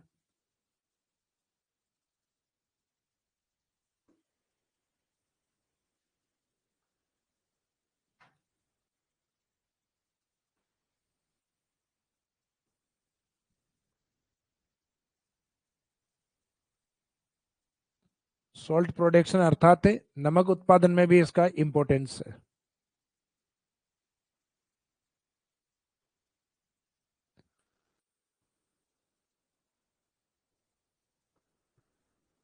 तो राजस्थान मरुस्थल से नमक उत्पादित किया जाता है।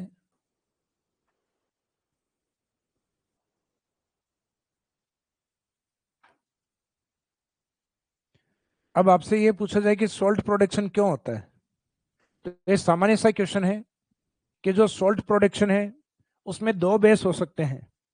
या तो उस एरिया में एक ब्राइन वाटर लेक्स हो, खारे पानी की झील हो, या फिर हो सकता है कि वहां पे कोई महासागरीय भाग हो। तो राजस्थान के पश्चिम में वर्तमान में तो कोई महासागर नहीं है, लेकिन वहां ब्राइन वाटर लेक्स अर्थात खारे पानी की झील अधिक पाई जाती हैं, जो कि नागौरी उच्च भूमि के आसपास अधिक है। जैसे सांबर है जो जयपुर के टच में, डीडवाना है, कुचामन है, नावा है, डेगाना है। तो ये जो नागौर डीडवाना कुचामन एरिया है, यहाँ पे मुख्यतः अपने सेलाइन लैंड अधिक होने के कारण, यानी जो लवणीय भूमियां हैं और सेलाइन लेक्स हैं, लवणीय झीलें हैं, तो उनके कारण मुख्यतः इस क्षेत्र में नमक अधिक उत्पादित होता है। तो नमक अधिक उत्पादित होने के पीछे यहाँ जो कारण है वो महासागर नहीं होके मुख्यतः ब्राइन वाटर लेक्स हैं। तो मरुस्थल में नमक उत्पादन किया जाता है क्योंकि यहाँ खारे पानी की झील अधिक पाई जाती है, क्योंकि यहाँ खारे पानी की झील अधिक पाई जाती है।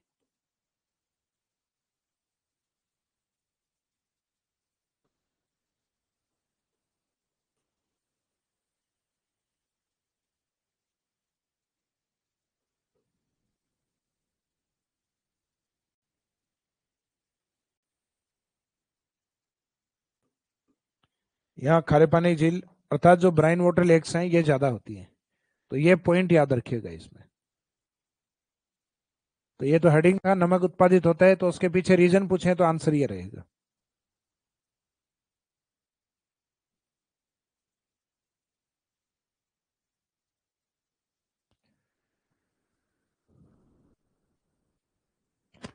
सर आरपीएससी के असिस्टेंट प्रोफेसर के फॉर्म रीओपन हुए हैं, तो क्या इस वजह से आरपीएससी की जो एग्जाम डेट है वो आगे बढ़ सकती है क्या? तो देखो एग्जाम डेट के लिए अभी कुछ कहा नहीं है, तो ये पॉसिबिलिटीज तो वैसे कम लगती है, क्योंकि एग्जाम का जो शेड्यूल है आगे भी बहुत सारा, आरपीएससी का जो एग्जाम्स के लिए काफी टाइट शेड्यूल दिया हुआ है, यानी गैप आगे बहुत कम जगह है। तो हो सकता है कि एग्जाम इसी टाइम ही करवाएं, तो आप ये बिल्कुल भी नहीं सोचेंगे एग्जाम आगे बढ़ेगा। अपने को तो यही मान के चलना है कि एग्जाम जो अपने को टाइम दिया गया है उसी टाइम में ही एग्जाम हो रहा है।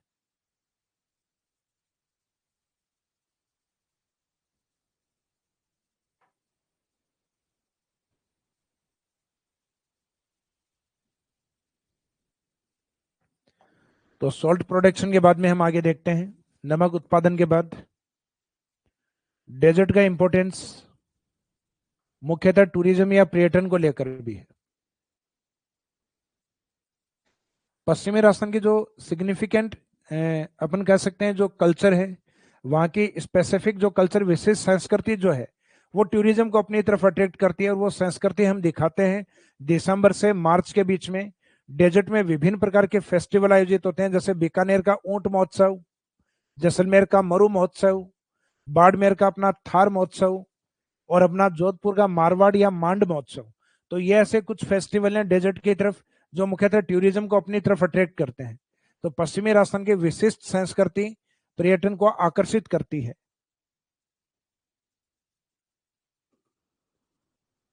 तो टूरिज्म में पश्चिमी राजस्थान की,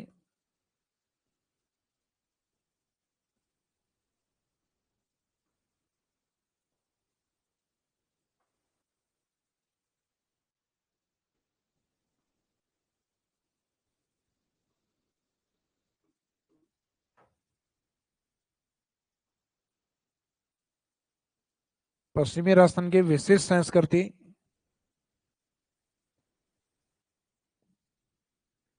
पर्यटन को आकर्षित करती है।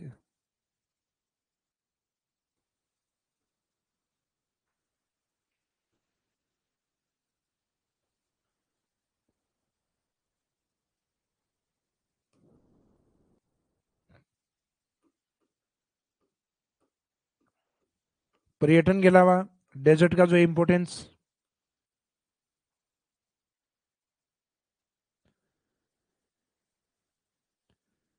मुख्यतः बायोडायवर्सिटी या जैव विविधता को लेकर।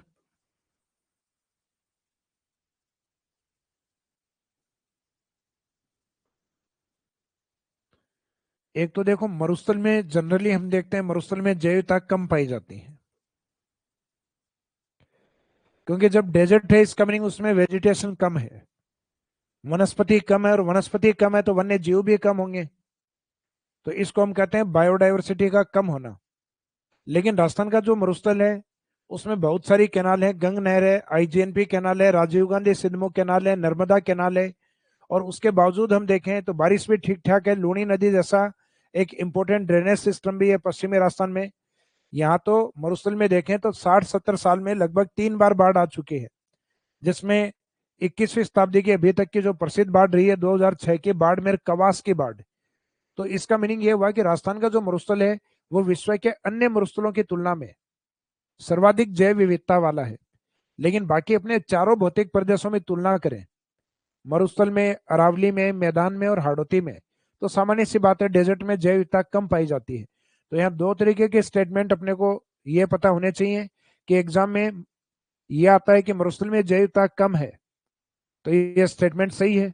लेकिन थार मरुस्थल में विश्व के अन्य मरुस्थलों की तुलना में जैव विविधता अधिक है, तब स्टेटमेंट सही होगा, क्योंकि विश्व के अन्य मरुस्थलों से तुलना की जा रही है, ना कि राजस्थान के भौतिक प्रदेशों से।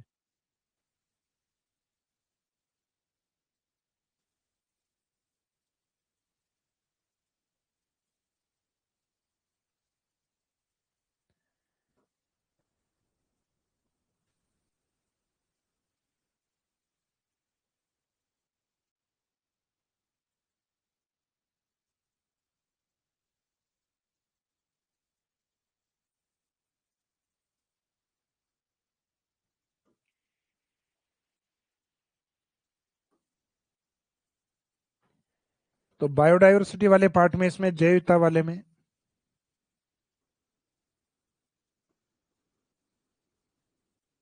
एक पॉइंट तो लिखना है अपने को, मरुस्थल में जैव विविधता कम पाई जाती है।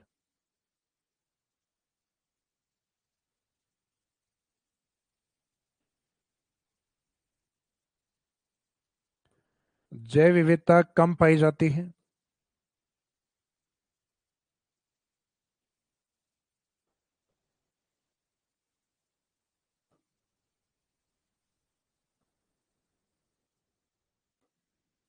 दूसरी, थार मरुस्थल में, अब ये स्पेशल पॉइंट थार के लिए लिख रहे हैं अपन, थार मरुस्थल में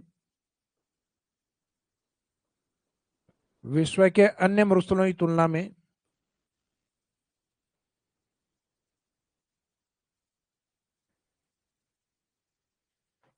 विश्व के अन्य मरुस्थलों की तुलना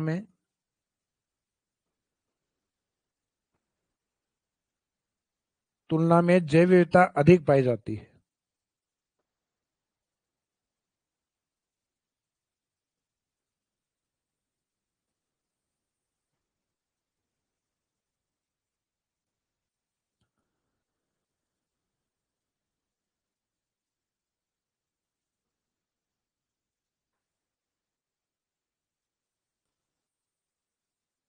इनमें जैव विविधता या बायोडायवर्सिटी क्या होती है, अधिक पाई जाती है। तो ये दोनों स्टेटमेंट क्लियर हैं आपके। एक तो राजस्थान के अन्य भौतिक प्रदेशों से तुलना करते हुए लिखा है, क्योंकि डेजर्ट में बायोडायवर्सिटी जनरली कम होती है, और यही तुलना अगर विश्व के अन्य मरुस्थलों से की जाए तो बाद में हमारे पास जैव विविधता अधिक है, क्योंकि कैनाल्स बहुत सारी हैं, वृक्षारोपण कार्यक्रम खूब सारे चलते हैं अपने डेजर्ट एरिया में। इस कारण यहाँ बायोडायवर्सिटी भी अन्य मरुस्थलों की तुलना में, अर्थात कह सकते हैं कि biodiversity is mostly found in Thar desert then other deserts of the world.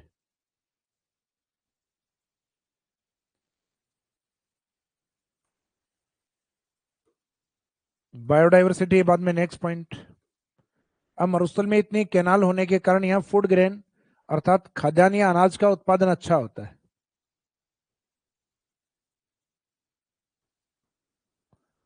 खाद्यान्न उत्पादन में अगर हम देखें राजस्थान के डेजर्ट में, तो मुख्यतः एक तो बाजरा डेजर्ट एरिया में यह अधिक होता है। एरिड कंडीशन में भी ये क्रॉप्स यानी शुष्क दशाओं में भी ये सर्वाइव कर सकती है, यानी कम पानी की आवश्यकता होती है इसलिए।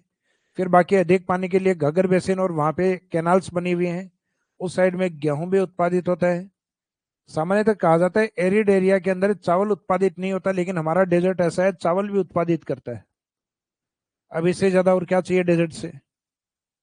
तो इसका मीनिंग है कि मरुस्थल के अंदर मुख्यतः जो फूड ग्रेन्स है उनका अच्छा उत्पादन है। यहाँ तक कि अपना मरुस्थलीय जिला गंगानगर, जिसको राजस्थान का अन्न भंडार कहा जाता है, अन्न भंडार यानी उसमें मुख्यतः जो अनाज वाली फसलें हैं, गेहूं, चावल और इनके साथ मुख्यतः बाजरा, ये अधिक उत्पादित होता है। तो इनको लेके, फूड ग्रेन्स को लेके इसका इंपॉर्टेंस है।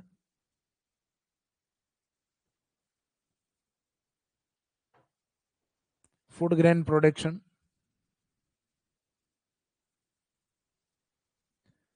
जिसमें एक तो बाजरा याद रखना है, एक व्हीट और गेहूं। एक इस पॉइंट पे अपन नहीं सोच पाते चावल पे, लेकिन अपने यहाँ हनुमानगढ़ की और कैनाल्स के कारण, अच्छी सिंचाई के कारण और घग्गर जैसे उपजाऊ मैदानी भाग, जो कि अपनी लास्ट वाली क्लास में बात हुई थी, लोमी एंड फर्टाइल सॉइल, चिकनी और उपजाऊ मिट्टी जो घग्गर बेसिन के, उनको काठी और बग्गी कहा जाता है। तो उन क्षेत्रों में मैंने बताया था अनाज के तौर पे गेहूं और चावल अधिक है, और कैश क्रॉप्स यानी जो ज्यादा आमदनी प्राप्त होती है उसमें गन्ना और मुख्यतः कॉटन या कपास का अधिक उत्पादन है। खाद्यान्न उत्पादन के साथ साथ मुख्यतः पशुपालन,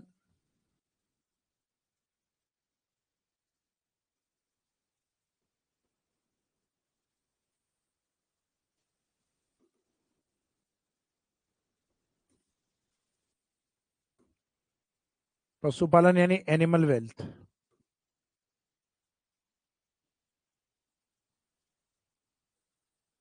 एनिमल वेल्थ का मीनिंग है कि जो पशुधन या पशु संपदा है वो थार की ओर अधिक पाली जाती है।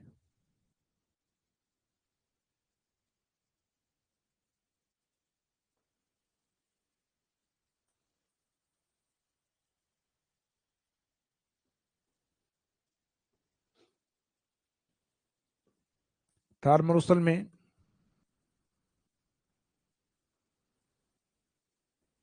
पशु संपदा अधिक पाई जाती है या अधिक पाली जाती है।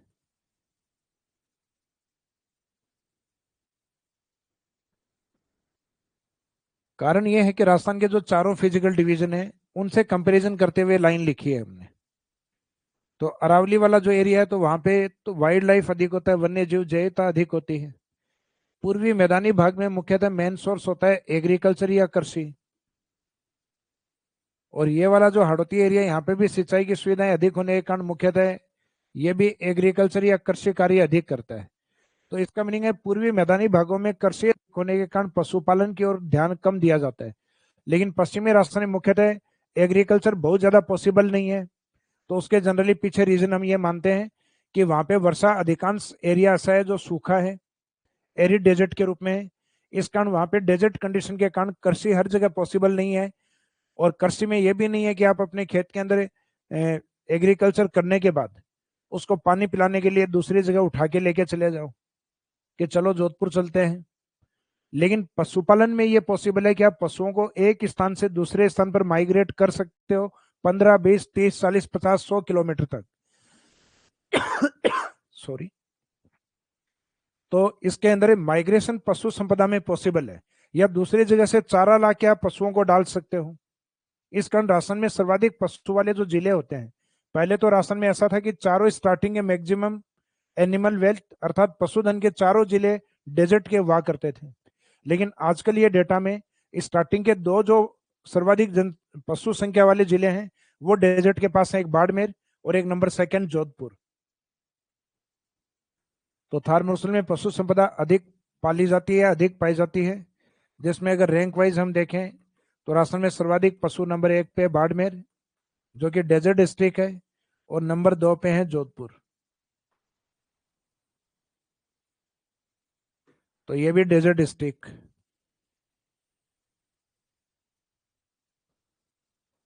तो मुख्यतः पशुपालन को लेके इंपॉर्टेंस है डेजर्ट का।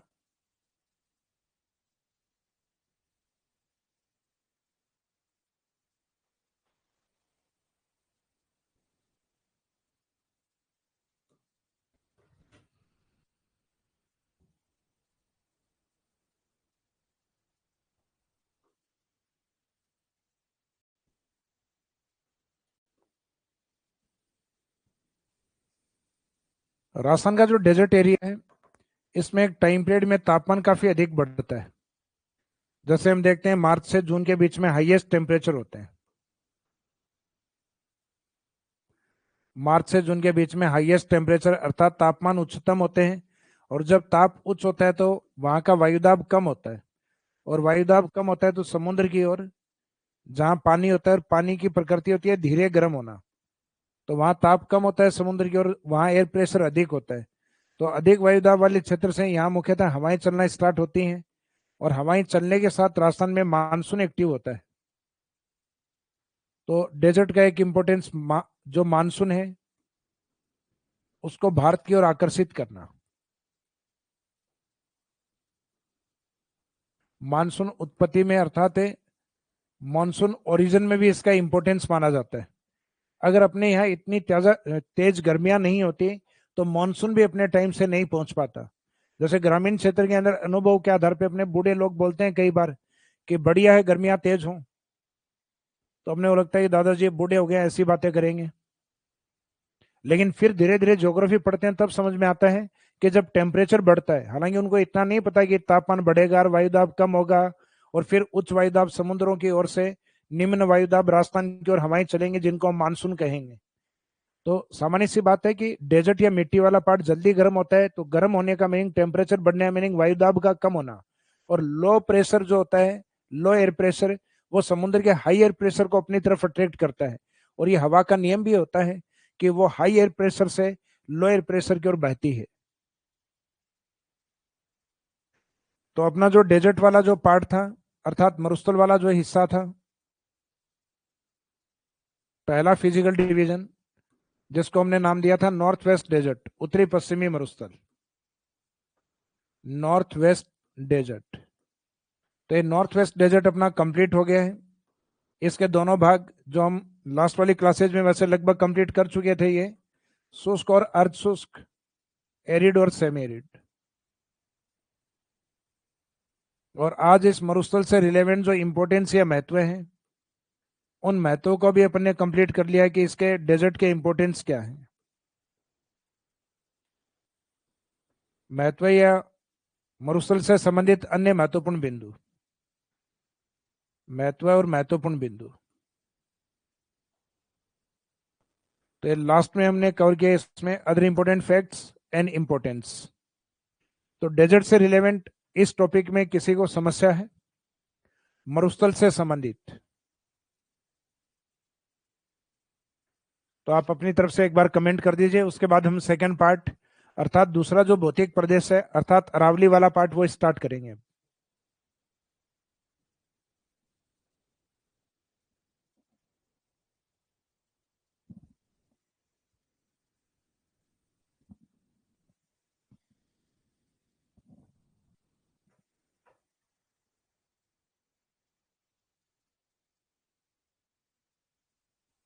चलो, किसी स्टूडेंट की तरफ से कोई कमेंट नहीं आ रहा तो क्लास को अपन 5 और 10 मिनट और खींच लेते हैं, यानी आगे और कवर कर ले उतना बढ़िया है।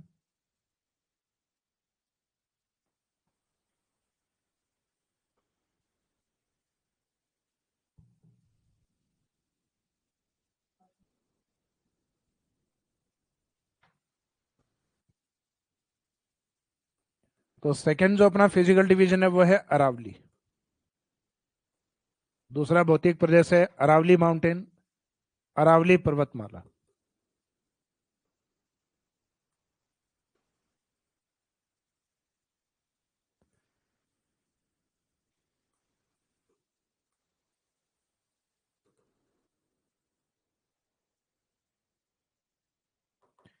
अरावली माउंटेन का स्टार्टिंग में जब हम इंट्रोडक्शन देते हैं तो इसमें कुछ शब्द यूज करते हैं।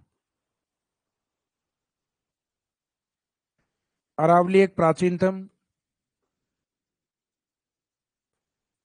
प्राचीनतम जनरली हम इसलिए कहते हैं इसको क्योंकि इसका निर्माण काल बहुत पहले का है। ये कैम्ब्रियन काल से भी पहले बनी है अर्थात प्री कैम्ब्रियन में। तो इसको फॉर्मेशन पीरियड अर्थात निर्माण काल के आधार पर बोला गया प्राचीनतम या ओल्डेस्ट। फिर इसके लिए एक शब्द यूज करते हैं कि ये वलित पर्वतमाला है। तो वलन जो अरावली का जो मेग्मा या लावा है उसमें दोनों तरफ से प्रेशर या दबाव के कारण, तो जब चट्टानों पर या मेग्मा पर दबाव पड़ता है तो फोल्ड होता है, उसका कुछ भाग ऊपर और कुछ भाग नीचे होता है। तो इस भाग को हम कहते हैं उसके अंदर फोल्ड आना यानी वलन। तो ये अपने आप में फोल्डेड माउंटेन है, वलित पर्वतमाला है। तो ये वलन इसके निर्माण की प्रक्रिया है, फॉर्मेशन प्रोसेस है।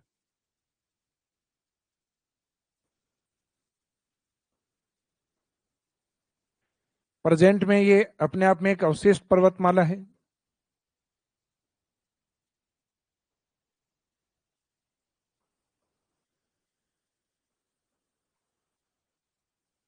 ये अपने आप में एक रेजिडियल माउंटेन। तो ये इसको प्रेजेंट स्टेटस के आधार पे कहा जाता है, वर्तमान आधार पर माना जाता है। तो एट प्रेजेंट हम इसको क्या मान सकते हैं, वर्तमान आधार पे अवशेष पर्वतमाला। तो एग्जाम में आप कई बार देखते हो आपको इन कंडीशन में बाउंड किया जाता है। ये आगे वाली जो कंडीशन है कि अकॉर्डिंग टू फॉर्मेशन पीरियड, निर्माण काल के आधार पर अरावली पर्वतमाला को कैसा माना गया है, तो आंसर रहता है प्राचीनतम, ओल्डेस्ट माना गया है।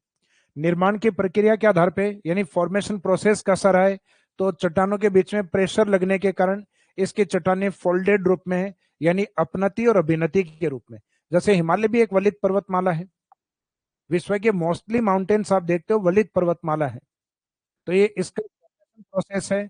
लेकिन हिमालय एक प्राचीन नहीं होकर नवीन वलित पर्वतमाला है, जबकि अरावली प्राचीनतम वलित पर्वतमाला। तो पर्वतमालाएं प्राचीन होती हैं।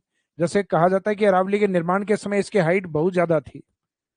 एक अनुमान के तौर पे लगभग कहा जाता है 2700 मीटर, और आज वर्तमान की जो अरावली है उसकी हाइट है 930 मीटर। तो जो मेन अरावली थी 2700 और आज वर्तमान की 930 मीटर। तो 930 मीटर 2700 का लगभग 1/3 पार्ट बचा है। इसका मीनिंग लगभग 66% अरावली का इरोजन अपर्दन हो चुका है। तो 66% अरावली का अपर्दन हो चुका है, तो इसका मीनिंग एक छोटा हिस्सा बचा है अरावली का। तो इस बचे हुए हिस्से को हम कहेंगे अवशिष्ट। तो गलती से इसको अपशिष्ट नहीं कहते हैं। अपशिष्ट का मीनिंग होता है वेस्टेज या कचरा। तो अरावली हमारे लिए कचरा नहीं है, राजस्थान का सबसे प्रीसियस पार्ट, सबसे कीमती भाग है हमारे लिए। जहां वन है, वन्य जीव अर्थात बायोडाइवर्सिटी सर्वाधिक है, जहां मेटल्स धात्विक खनिज हैं, जहां से नदियों का ओरिजिन उद्गम सर्वाधिक होता है राजस्थान में, जहां पे झीलों की संख्या सर्वाधिक है, और जिस एरिया में टूरिज्म सबसे ज्यादा अट्रैक्ट होता है। तो इसका मीनिंग अरावली का अपना एक अलग इंपॉर्टेंस है राजस्थान के लिए। तो ये अपशिष्ट नहीं होके अवशिष्ट है, अवशिष्ट यानी अवशेष के रूप में। तो इसमें दोनों तीनों शब्द एग्जाम में यूज होते हैं। अब प्राचीन के आधार पर इसकी तुलना की जाती है यूएसए की एक माउंटेन है अपलेशियन माउंटेन से।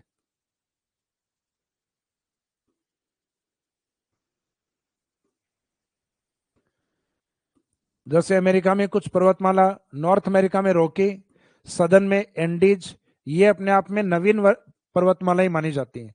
तो ये नवीन के साथ तो तुलना नहीं होगी क्योंकि खुद ओल्डेस्ट है। तो यूएसए के पूर्व की तरफ एक पर्वतमाला आती है अपलेशियन माउंटेन। तो अपलेशियन माउंटेन की तरफ प्राचीन, हालांकि अपलेशियन अरावली के बाद में बना हुआ है, लेकिन उसके समकालीन मानते हैं हम उसको, अप्रोक्सीमेट, कि अरावली के बाद बना हुआ है। लेकिन अरावली के बाद वाली जो पर्वत श्रृंखलाएं वो अपलेशियन श्रेणी की हैं। तो इसका हम बोलने में आज वर्तमान के अकॉर्डिंग देखें तो इनकी सिमिलरिटी हम बता सकते हैं कि अरावली प्राचीन है वास्तव में, उसके समय की लगभग विश्व में कोई माउंटेन है नहीं है। लेकिन अरावली के आसपास जो बनी हुई है वो अपलेशियन है, इस कारण हम इसकी तुलना कर लेते हैं अमेरिका से। बाकी अभी कुछ एग्जाम में पूछा भी गया था कि अरावली पर्वतमाला रॉकी पर्वतमाला के समकालीन है, तो ये स्टेटमेंट गलत है, क्योंकि रॉकी पर्वतमाला नवीनतम है, एंडीज पर्वतमाला नवीनतम है, हिमालय पर्वतमाला नवीनतम है। तो विश्व में जो माउंटेन्स का एक टॉपिक आता है वो अलग से भी आता है। तो इसमें तीनों शब्द एक साथ अगर आते हैं तो इसका मीनिंग एग्जामिनर आपको बाउंड नहीं करेगा। निर्माण काल, निर्माण प्रक्रिया, फॉर्मेशन प्रोसेस और एट प्रेजेंट, इन कंडीशन में बाउंड नहीं करेगा। तो उस समय हमें अरावली को तीनों में ही सही लेके चलना है कि Aravalli mountain is an oldest folded and residual mountain. कि अरावली है वो अपने आप में प्राचीन है, वलित है और अवशिष्ट पर्वतमाला के रूप में। तो ये तीनों शब्द इसमें यूज होते हैं। अब निर्माण काल के आधार पर जनरली हम इसका निर्माण काल मानते हैं प्री कैम्ब्रियन काल, यानी कैम्ब्रियन से भी पहले बनी हुई। तो अरावली के बारे में एक तो ये तीनों शब्द ठीक से याद रखिए, ये इंट्रोडक्शन लाइन में होते हैं इसमें, कि प्राचीन, वलित और अवशिष्ट पर्वतमाला है।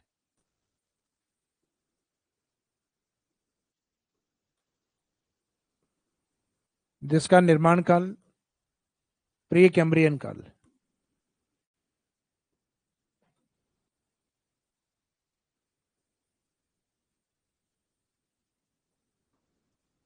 प्री कैम्ब्रियन काल यानी लगभग 57 करोड़ वर्ष पूर्व।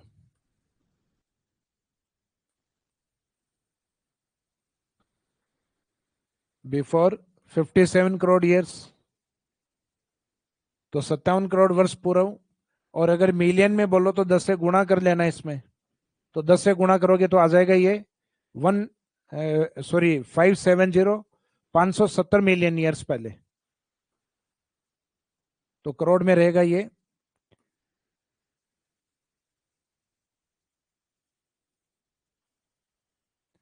निर्माण काल के साथ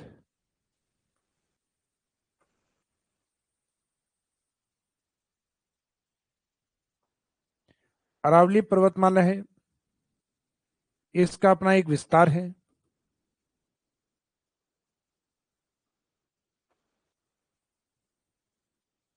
और इसकी अपनी एक डायरेक्शन है। तो इसके एक्सटेंशन और डायरेक्शन को लेके एग्जाम में जनरली क्वेश्चन पूछे जाते हैं, यहां से भी कई बार क्वेश्चन आते हैं। तो विस्तार में कहा जाता है कि जो अरावली पर्वतमाला है वो सतत रूप से तो गुजरात से लेके खेड़ब्रह्मा से लेके दिल्ली तक फैली हुई है। गुजरात वाले पार्ट से लेके दिल्ली वाले पार्ट तक फैली हुई है। लेकिन अरावली की चट्टानें वो इस साइड में लक्षद्वीप के पास में एक द्वीप आता है मिनिकोय द्वीप। तो मिनिकोय द्वीप के पास में भी अरावली जैसी चट्टानें यानी प्री कैम्ब्रियन रॉक्स पाई जाती हैं। तो इसलिए कहा जाता है कि जो अरावली की उत्पत्ति है वो अरब सागर की ओर से होती है। तो अरेबियन सी की ओर से इसका ओरिजिन या उत्पत्ति होने के कारण अरावली माउंटेन को अरेबियन सी को अरावली माउंटेन का फादर कहा जाता है। यानी जिस ओर से ये स्टार्ट होती है अरब सागर की ओर से, तो Arabian sea is known as father of Aravalli. इस कारण अरब सागर को अरावली का पिता कहा जाता है। तो इसमें विस्तार इसका मुख्यतः अरब सागर की ओर से दिल्ली की तरफ, और सतत अरावली कहां से कहां तक फैली हुई है, कंटिन्यूस है खेड़ब्रह्मा से लेकर न्यू दिल्ली तक। तो यहां एक ये स्टेटमेंट याद रखना, अरब सागर को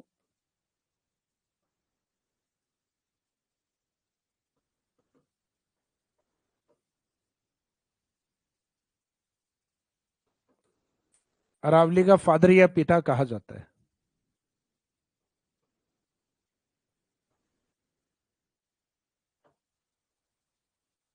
फिर जो सतत अरावली है उसका विस्तार और उसके डायरेक्शन या दिशा है, इस वाले पार्ट को हम कवर करेंगे कल। तो आज के इस क्लास को हम यहीं विराम देते हैं। Thank you.